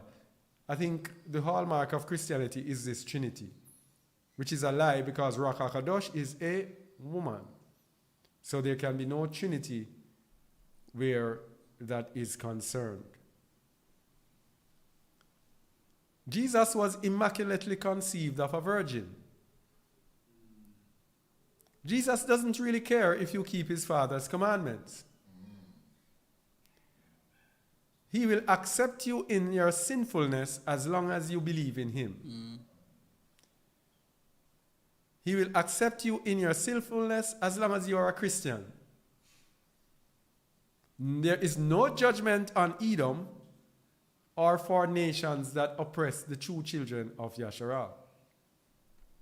Salvation in Jesus is tied to obedience to church and its pastors, and of course, some will tell you faith in Jesus. Yeah?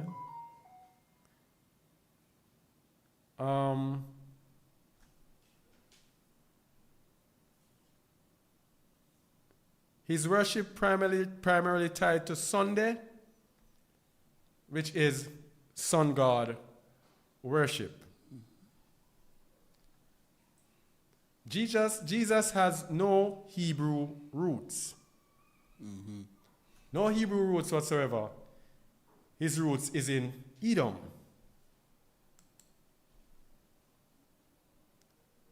Now, the followers of Jesus accept the people in Israel as the biblical people and refuse to accept the true Deuteronomy 28 people. Most followers of Jesus accept Israel as the biblical land. And most do not believe that Gentile believers will serve us. Right away there, you know that we're miles away from this Jesus. Now let's look at this Yeshua. Let's look at this Yeshua.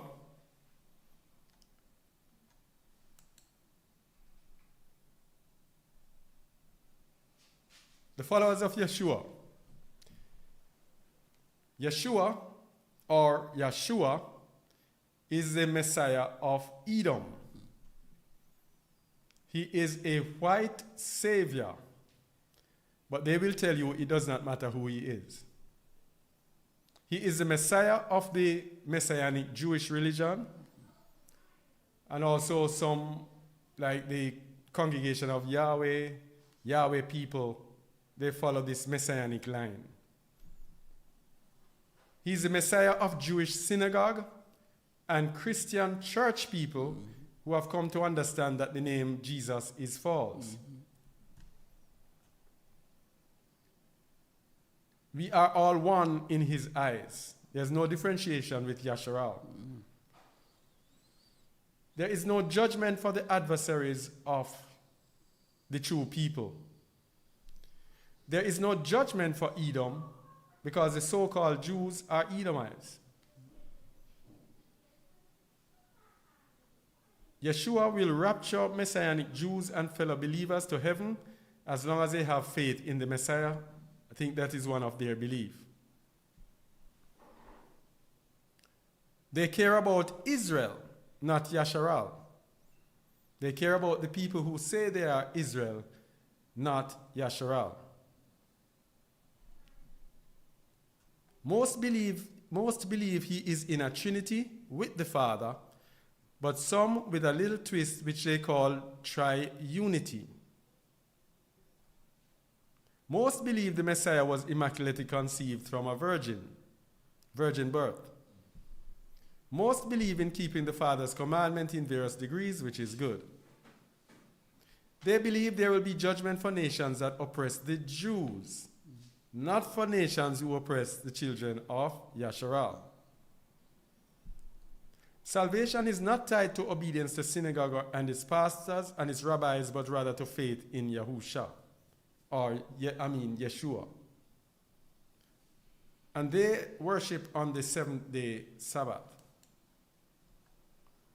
The Hebrew roots are in those who say they are Jews and are not.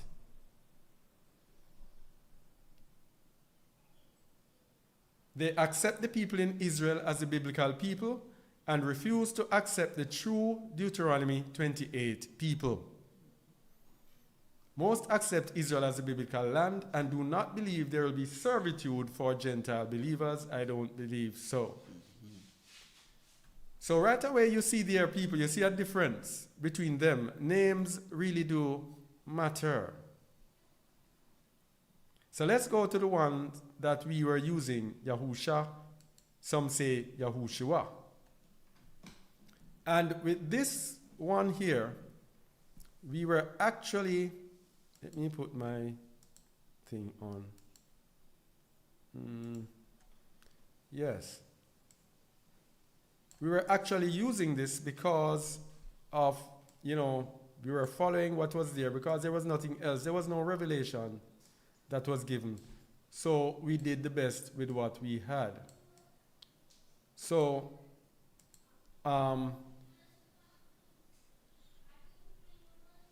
Yahusha is the Messiah of Edom because he was given to us by Edom.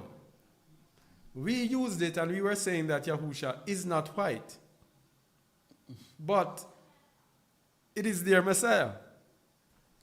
When you look at it, it is their Messiah. So he is actually a white savior for some, black for others. But most will tell you it does not matter who he is. I have known come across a whole lot of people who follow these different religions, these different messiahs online. And there are many people who follow Yahusha. And these people come in arguments with me when I tell them different things about Yahusha, and rightfully so, because it seems that the Messiah's name was not Yahusha. Okay? So Yahusha is the Messiah of many who reject organized religion. So people like us who reject organized religion. Number 4, we are all one in his eyes. Most of them will tell you that it doesn't matter who you are. You are all one in his eyes. Now, there is no judgment for the adversaries of the people of the Most High. We were holding on to Yahusha and saying that judgment, this is what Yahusha is going to be doing. But we realize now that it is not Yahusha, it is Emmanuel who will be doing this. No judgment for Edom because because it's Edom who gave this to us. I think this one is wrong here. Some do not believe in a rapture, but some do. This Yahusha cares about everyone equally because Yahusha is one of the chosen messiahs of the white people. If you go on Facebook, etc., a whole lot of white people. And when we say white people, we are not saying it in any disrespect. We are saying it because the adversary of our people are white people. It's people. You see, we can pretty up things and play hypocrite. The Bible tells us in Ezekiel 35 that you have a perpetual hatred for us.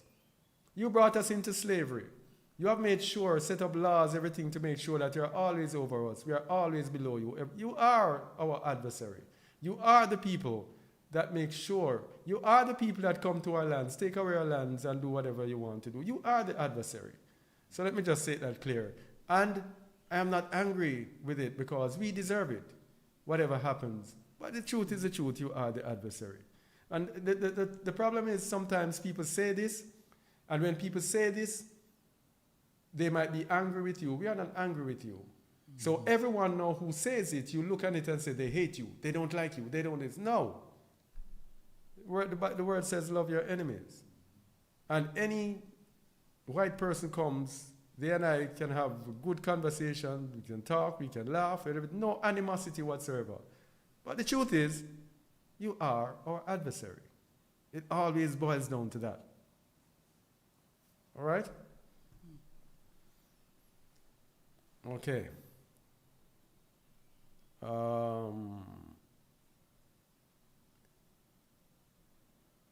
Most do not believe the Messiah was immaculately conceived from a virgin. I don't know about that. Some, I believe, I would say. Most do not believe he's in a trinity with the Father. Most do not believe the Messiah was immaculately conceived from a virgin.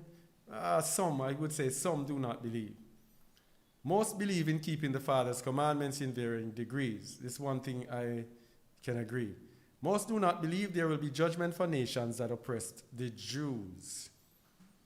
Salvation is not tied to obedience to church, synagogue, and its pastors, but rather to faith in Yahusha or Yahushua. Most worship on the seventh-day Sabbath, but a growing amount of lunar Sabbatarians among those Yahusha people. And a growing amount of people who are saying Yahusha is Yahuwah. Hebrew roots primarily in those who say they are Jews and are not. They do not really accept the true Deuteronomy 28 people. Some accept the people in Yasharal as the biblical people and refuse to accept the true Deuteronomy 28 people. Most accept Israel as the biblical land. Most accept Israel as the biblical land. Most do not believe there will be judgment for Gentile believers. So if you look at all of those things, you see the difference. Every one of them is different. Some of them have some good, some of them have bad. Some of them are close to the truth, some of them are not close to the truth. The next one we're going to look at is Yahweh Shai. I used to think it was Yahweh Shi until when I used to see the writing, it's Yahweh Shai. This is the Messiah of the Hebrew Israelite movement. He's the Messiah of black people who are Israelites.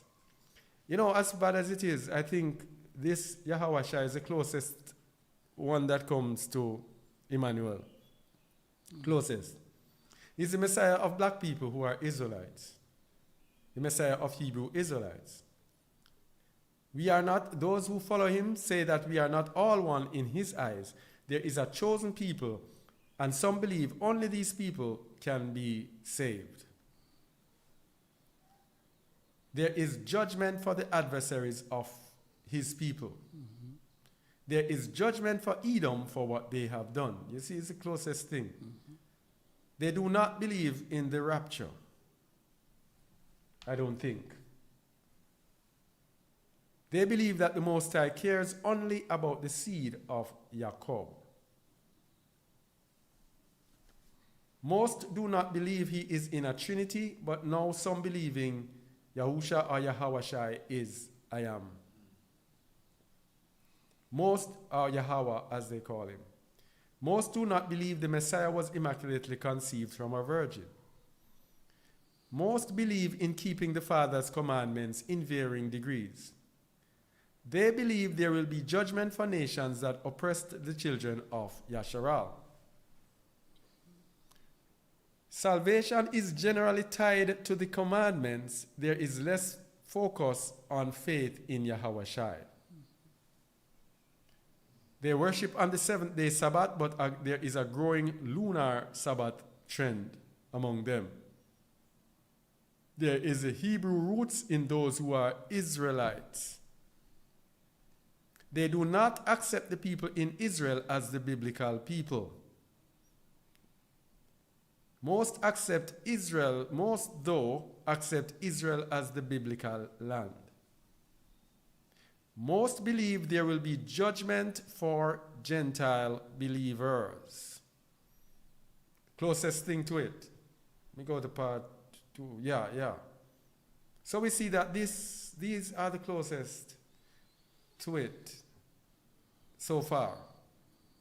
Now we go to Emmanuel and what the Most High has revealed to us about the Messiah that he has given us, the Messiah of the everlasting gospel. Emmanuel is the Messiah of the children of Yasharal, and also for those who want to, strangers or Gentiles who want to join themselves to Yasharal. He is a black savior, a black man. He is the Messiah of many who reject organized religion.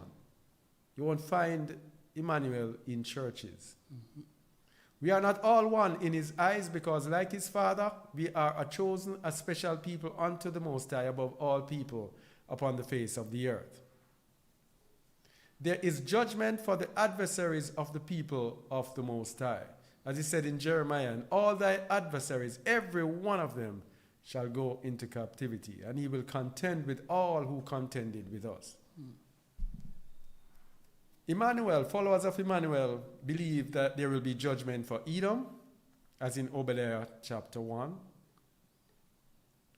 The followers of Emmanuel do not believe in the rapture, the pre-tribulation rapture, as is taught, but do believe that there will be a catching up to be with the Messiah on the earth when he returns. The followers of Emmanuel believe that he came for his people but allows strangers to sojourn among them, as it was in the Old Testament. The followers of Emmanuel do not believe he is in a trinity with the Father, nor that he is a demigod. Most do not believe the Messiah was immaculately conceived from a virgin. I don't say most. They do not believe the Messiah was immaculately conceived from a virgin. They believe in keeping the Father's commandments perfectly. They believe that the end times judgment for all, there is an end time judgment for all nations that oppress the children of Yasharal. Salvation is not tied to obedience to church, synagogue, and its pastors, but rather to emunah, to faith in Emmanuel, and keeping the Most High's commandments. Revelation 14:12. Here is the patience of the saints. Here are they that keep the commandments of I Am, and the faith or the emunah of Yahusha. They worship on the seventh-day Sabbath. The Hebrew roots is of the 12 tribes scattered abroad, the Deuteronomy 28 people, not those who say they are Jews and are not. That's the Messiah who we follow. All right? Now, Emmanuel was hidden. As we are winding down, Emmanuel was hidden because he was for the end times.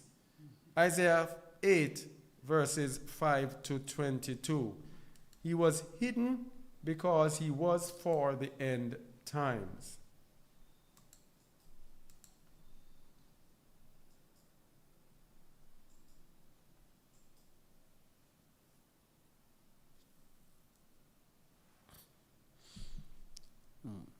I am spake also unto me again, saying, For as much as these people refuseth the waters of Shiloh, that go softly, and rejoice in Rezin and Remaliah's son, now therefore, behold, I am bringeth up upon them the waters of the river, strong and many, even the king of Assyria and all his splendor.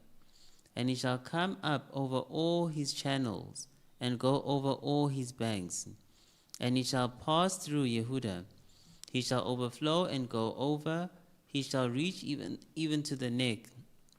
And the stretchings out of his wings shall fill the breadth of the land, O Emmanuel. Of thy land. Of thy land, O Emmanuel. Mm-hmm. Associate yourselves, O ye people, and ye shall be broken in pieces. Give ear, O ye of far countries. Gird yourself, and ye shall be broken in pieces. Gird yourselves, and ye shall be broken in pieces. Take counsel together, and it shall come to naught. Speak the word, and it shall not stand. For I Am is with us. For For I am is with with us. us. This is the deliverance. This is Emmanuel. This is the deliverance of our people. But verse 11 says, For I am spake thus to me with a strong hand, and instructed me that I should not walk in the way of this people, saying, Say ye not a confederacy to all them to whom this people shall say, a confederacy. Neither fear ye their fear, nor be afraid. Sanctify I am who I am of host himself, and let him be your fear, and let him be your dread. all right, so this is what's happening in the end times. Okay? Sanctify I am of hosts himself, and let him be your fear, and let him be your dread. So in the end time, when I am is with us, it says, I should not walk in the way of this people, which means I walk in the way of righteousness. This is the end time, in the time of Emmanuel, it's a time of righteousness. Continue. And he shall be for a sanctuary, but for a stone of stumbling and for a rock of offense to both the houses of Yasharal, for a gin and for a snare to the inhabitants of Jerusalem. All right, so who is he talking about here? In the end times, it's Emmanuel. Emmanuel. 1 Peter 2, verse 7. When he's speaking about Hamashiach. So I want to show you here that Emmanuel is for the end times. 1 Peter 2, verse 7. Unto you therefore, 6, 7, yes, sorry. unto you therefore, which believe he is precious, but unto them which be disobedient, the stone which the builders disallowed, the same is made the head of the corner, and a stone of stumbling and a rock of offense, even to them which stumble at the word, being disobedient, whereunto also they were appointed. So Hamashiach is the stumbling stone. He is Emmanuel, who is I am with us. Continue. Isaiah 8, verse 15. And many among them shall stumble and fall and be broken, and be snared and be taken. Because what is coming in the end time with the everlasting gospel, it is so different, it is going to be so challenging to people that many shall stumble and fall and be broken and be snared and taken with this Messiah. Continue. Bind up the testimony, seal the law among my disciples. Seal the law among my disciples, as we said earlier. Those who follow Emmanuel will strive to keep the law perfectly. Perfectly. Read 16 again, please. Bind up the testimony, seal the law among my disciples. And I will wait upon I am, that hideth his face from the house of Jacob, and I will look for him. Look for his deliverance. Continue. Behold, I and the children whom I am hath given me are for signs and for wonders in Yasharal, from I am of hosts, which dwelleth in Mount Zion. And when they shall say unto you, Seek unto them that have familiar spirits, and unto wizards that peep and that mutter, should not a people seek unto their I am? For the living to the dead, to the law and to the testimony, if they speak not according to this word, it is because there is no light in them. All right. So this brings us down to the name again. If they don't speak according to the law and the testimony, there is no light in them. Verse 21. And they shall pass through it, hardly bestead and hungry. And it shall come to pass that when they shall be hungry, they shall fret themselves, and curse their king and their I am, and look upward. And they shall look unto the earth, and behold trouble and darkness, and dimness of anguish, and they shall be driven to darkness. So, what is this saying now? To the law and to the testimony. Verse 21 says, they shall pass through it hardly bested and hungry, hungry for food, hungry for bread. When they shall be hungry, they shall fret themselves and curse their king and their I am, and look upward.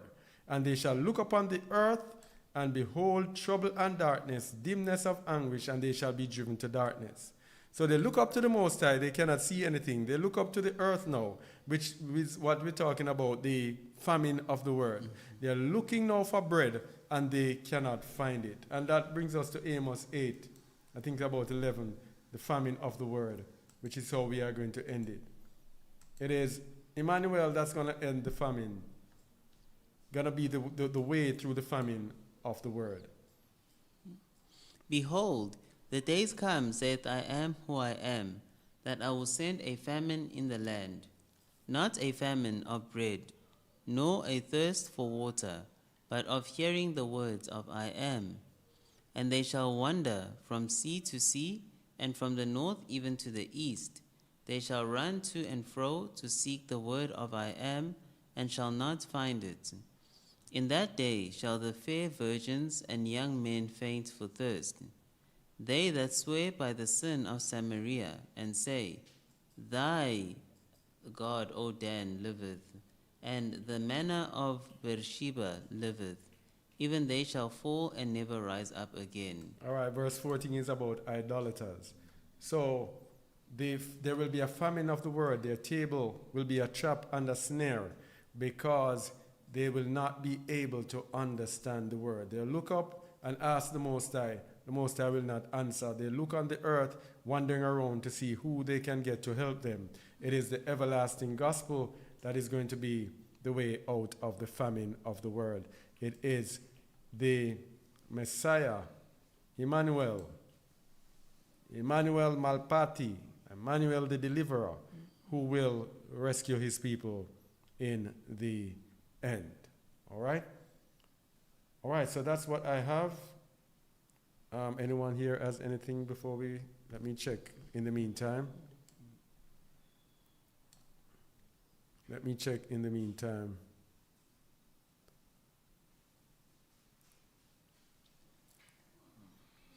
All right. One thing you didn't add to your list was Jesus' birthday, and that's similar to a host of other deities. Go ahead. Yeah, one thing we forgot to add to the attributes of Jesus is his birthday. December 25th is the same birthday as Zeus, Nimrod, and a whole host of other deities. Yes. It's just something to keep in mind. All right, thank you very much for that. All right.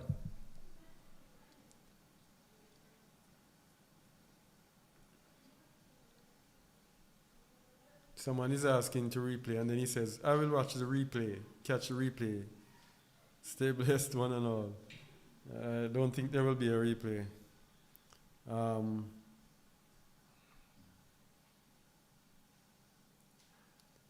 Someone said, no, this is off topic, but have you guys ever heard about the Colburn Bible? As I know it's test all things, hold on to what is good. Think it's worth checking out if the great I am willing. I was looking through it, that Bible.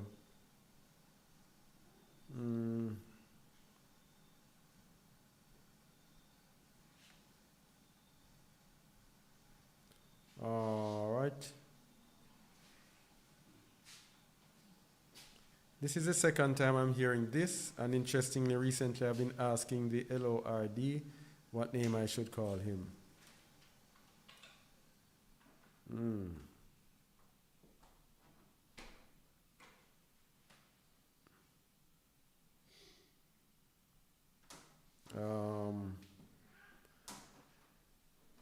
Yeah. Please consider re-recording the message about the bride being Moses. It had audio defects. Yes.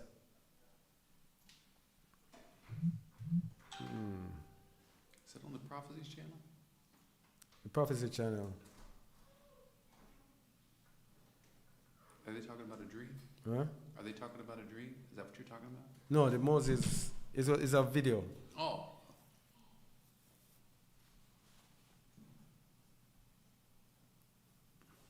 Oh, the bride Moses. Can you explain the two bloodlines in Luke and in Matthew for Messiah? If you look around the part where David is mentioned in both bloodlines, you will see that it is two. I don't know enough about, I haven't studied enough about that to be able to expound on it.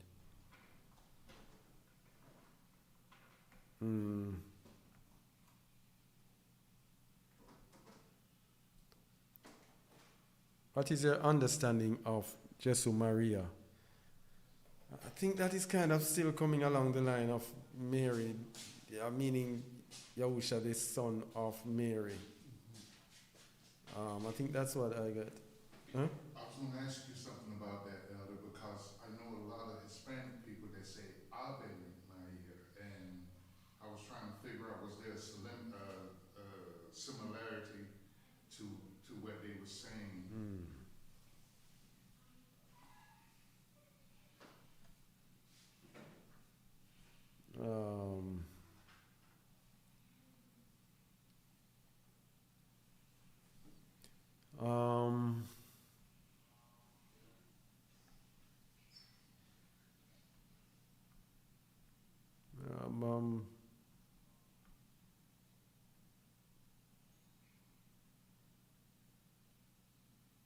I always wondered why Yahusha or Jesus didn't have L in his name as son of Elua.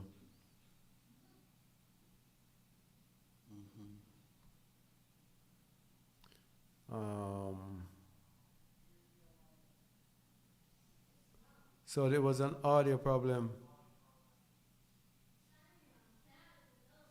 Someone said this is bitter to taste but good for the soul. I wonder what was it.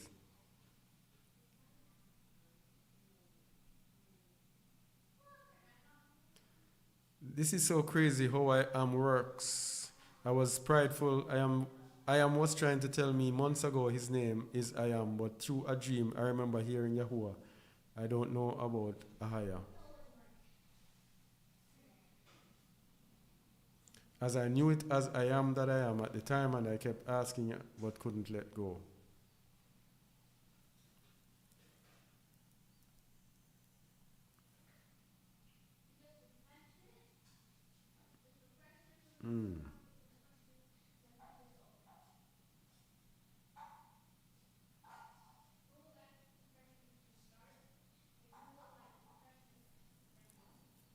Which cannot be stubborn when truth is being revealed, must be humble and meek, seeking understanding from the rock of righteousness and truth. Where is this?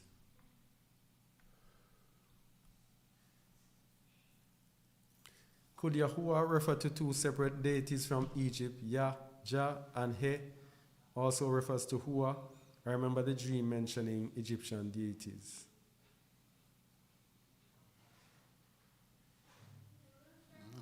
Should not I am that I am, this is a good question. Should not I am that I am be spoken in the Hebrew language and not in the English language? Would not his people call him Echye, Ashar Echye? No. He didn't speak to us in the Hebrew language. It all began, the I am that I am was given to our sister here who speaks at least a dozen languages. At least a dozen languages she spoke. And he could easily have given her in any of those languages. Etikan here also speaks multiple languages, but he is always given it in English. Always given to it in English. Because the everlasting gospel is for the whole world. English is the language of the world. The Most High said in the end, the Most High is going to give us his name, but he's not ready as yet. The time of his gathering, he's going to give us a new name. Hamashiach told us that. It is not the time for that as yet. The Most High works everything in order. And right now, that is the name that he gives us. That is the name that we use. We are not going to take it and go and Hebrewize it. We have been doing that so many times. looking, oh, this means this in Hebrew, that in Hebrew. When in the first place that language is polluted. Because we got a dream here that shows us again that, was it Shamaim? And the Most High showed us a wrong spelling. And then we got the understanding of the dream. We realized that the Most High is saying that the language is not even correct itself. So it doesn't make sense. We are there changing anything. He gave our sister here, I am who I am, about 4 times. And she speaks multiple languages. All right? Did his disciples, friends, and family call him Emmanuel? That is a question. I don't know if it's a rhetorical question, because I don't know how you expect us to answer that. We are just being obedient and follow what the Most High tells us to do. Simple? All right?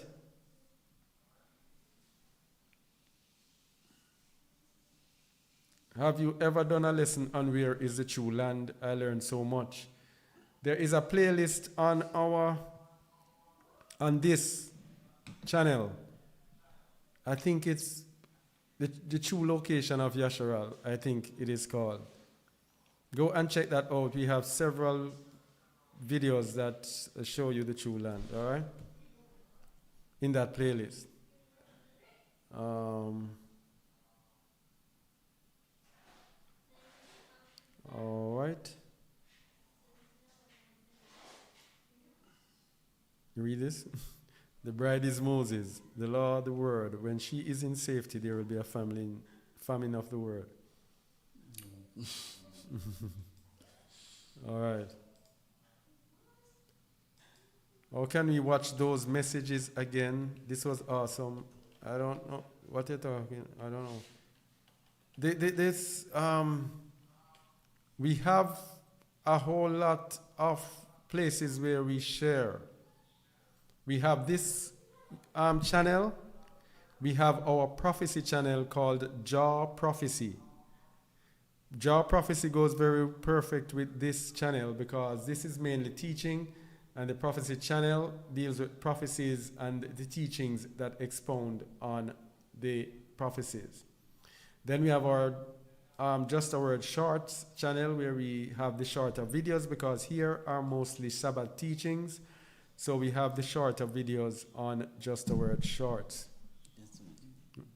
Yeah. Speaking about this. You'll speak about it? No, Oh. remember I said to that. Okay. Yeah. When I'll reach there, let me stay here so I can catch it. Yeah. And then we have our online radio, Jaw Radio, JAWRADIO, at JAWRADIO.org. Okay? All right.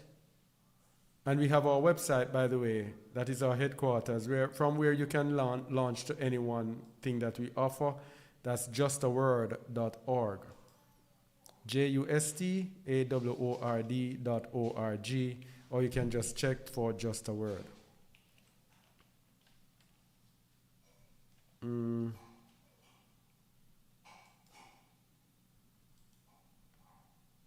Thinking that you have the name, but you are blind. In fact, are blind. It's a bitter to taste, but good for the soul to find truth. Emmanuel, I'm man. You are friend. L is with a. I'm man. You friend. I'm man, your friend. L. He is with us. Okay. I remember saying Eh? Emmanuel sounds like I am and you are. Oh, okay. Yeah. I'm man, your friend. L. He is with us. All right.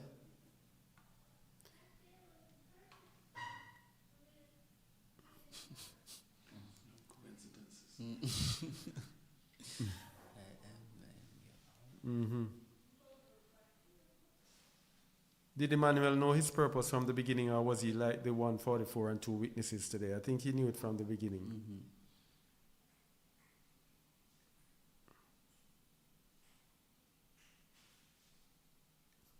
Here, John Truth. I'm staying in Mamre, Cape Town right now. And I found a place called Baraka, Cash and Carry, Solomon's Funerals, and Ali's Tuck Shop, all in the same town. How did they let him in? How did they let him in? I have no idea. Should we be reimmersed with different names? I don't even know how to say that. Who knows?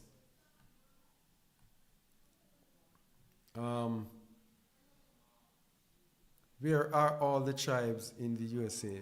Maybe the tribes are scattered. Maybe it's scattered all over.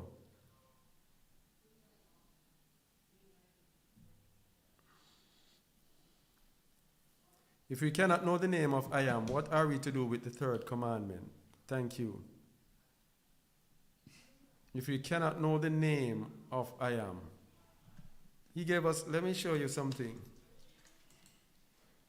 Let's go back to Exodus 3, verse 14. Verse 13.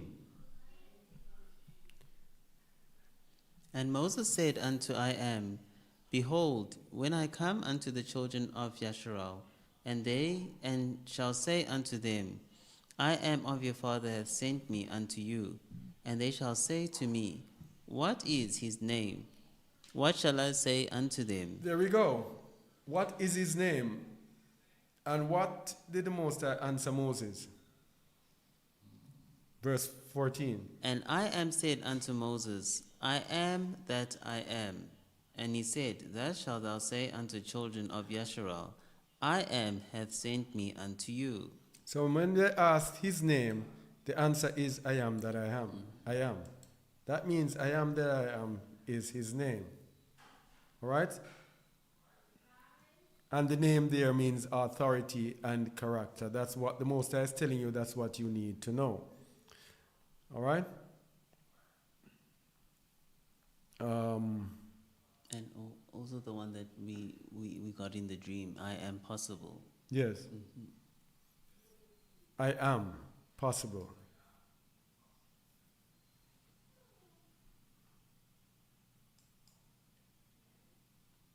Same question as Joshua Riggs. That's the same question that I cannot give a definite answer now. We have to see what is revealed to us. All right? What about immersions or baptism? What name should we use? If I was to baptize now, it would be in the name of Emmanuel. So many videos out there about being sealed. Who are the sealed ones? Are they sealed already? So much confusion out there. The Most High gave us a dream here that those people are already sealed. He gave us a dream at the end of December that his people are already sealed, but he gave unto January, to the end of January, and he gave us some repentance that we had to do. We all did. For people who still, we were still affording them the opportunity. Would we baptize in I am, Emmanuel, and Ruach HaKadosh? We would be baptized in one name. And it's the name of Messiah, because in the scriptures, you can see in the Bible, there was baptism in only one name, the name of Hamashiach, because all power has been given to Hamashiach. The Most High gave him all power. So you would be baptized in the name of Emmanuel. That's actually one. I am Manuel and Ruach HaKadosh. Huh? So will you be baptized in the name in I am Manuel and Ruach HaKadosh? So it's like Father, Son, and Holy Spirit. Yes, but even though she's doing it, it's like saying I am Manuel. Yeah. And that's what's the one name. Yeah. I am Emmanuel. Yeah. By that I mean, if you diminish the character of his name, I believe it would be using his name in vain. Sorry if it wasn't so clear on my end, at least when I'm getting from it my own opinion. This is a revelation, sister. You have to differentiate revelation of mysteries versus doctrine and fear. When you receive doctrines, it is when you take whatever you have and you are weighing it and you look at it, or this and that, and no, I can't do this because of that. But when you receive revelation, he speaks to us directly and tells us, I am who I am. That is my name. Then when he tells us that, we no longer have to now go into this and we now know that he has spoken unto us. So what we have given is what he has given unto us. All right? So you cannot take his name in vain, but something that of revelation that he has given. This is the everlasting gospel. I don't know if you're new here, but the everlasting gospel that he has given us is showing up lies and showing us up revelation after revelation of different things that are part of the everlasting gospel, which is in Revelation 14, verses 6 to 7. All right? So nothing diminishes.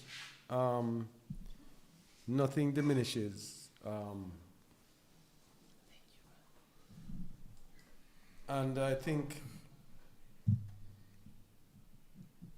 we'll stop here. Are they all men that are sealed, or are women also?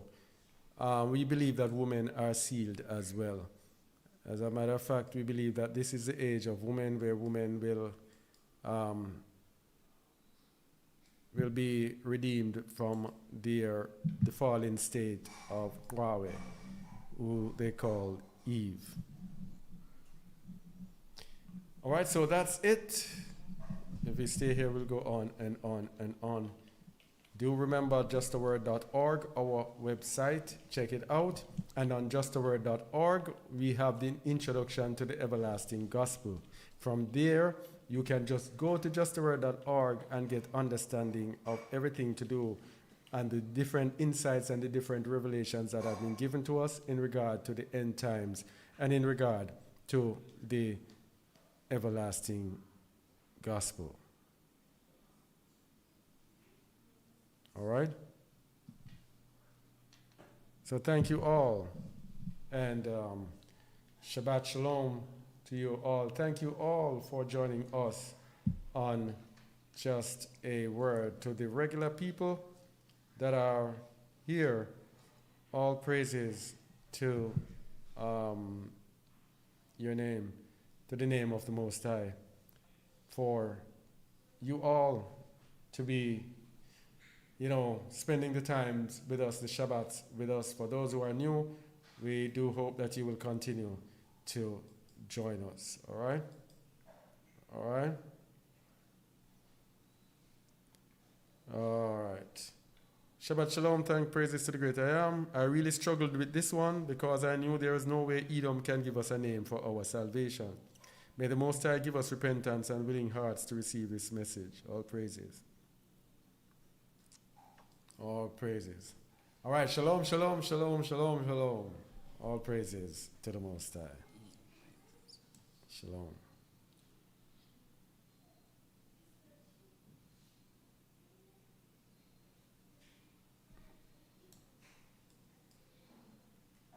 Belial, what is this? Belial Lovell asked, could you answer what question? I see a previous one, you said, inside your heart he knocks.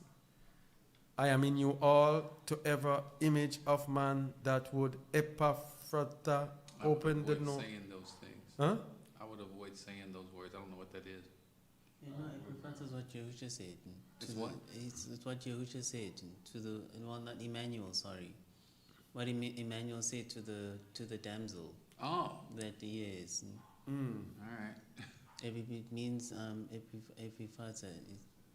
I think it's that damsel love. Oh yes. Yes. Okay. Oh yes. It's it. That's what,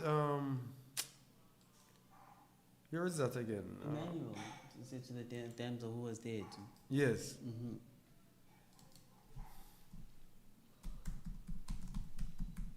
But I don't understand what she is, I think she may have misspelled it. what she is speaking about with that. I think it's in Mark. Yes.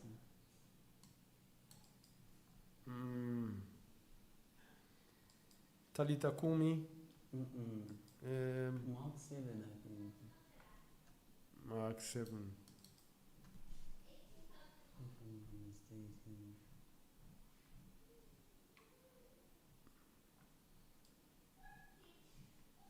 Oh yeah. Yes. Mark 7. Mm-hmm.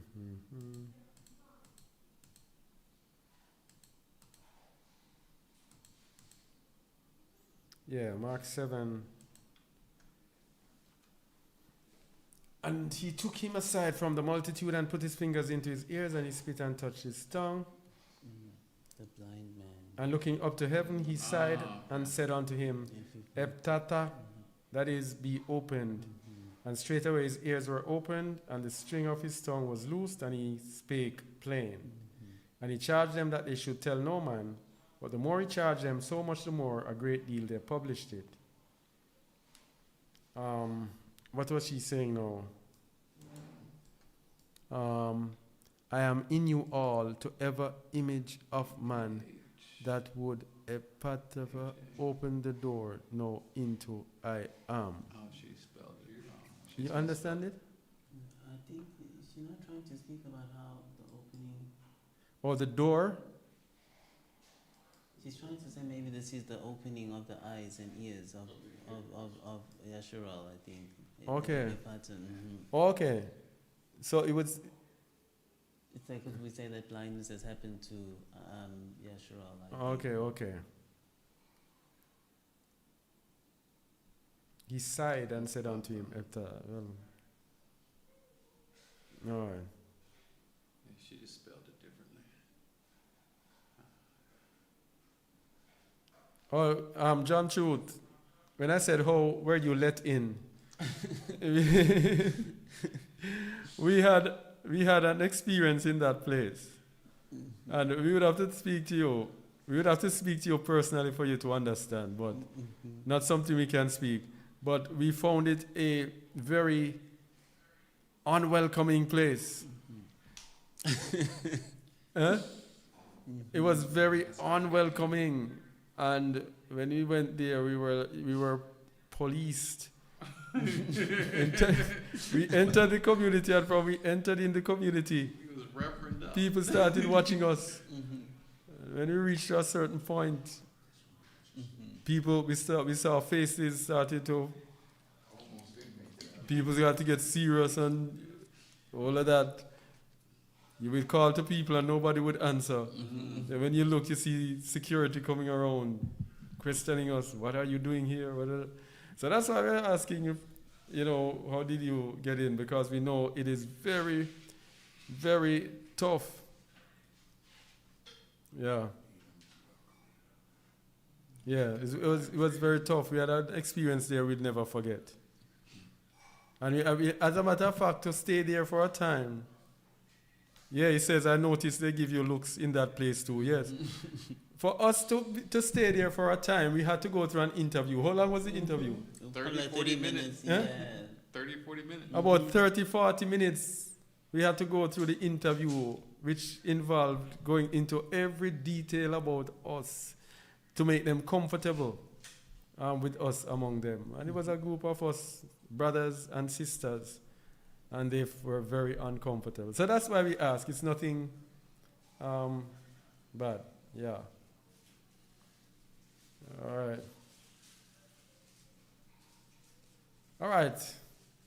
Shalom, shalom. Please do continue to check out Just a Word. All right, justaword.org. And shalom, shalom, shalom.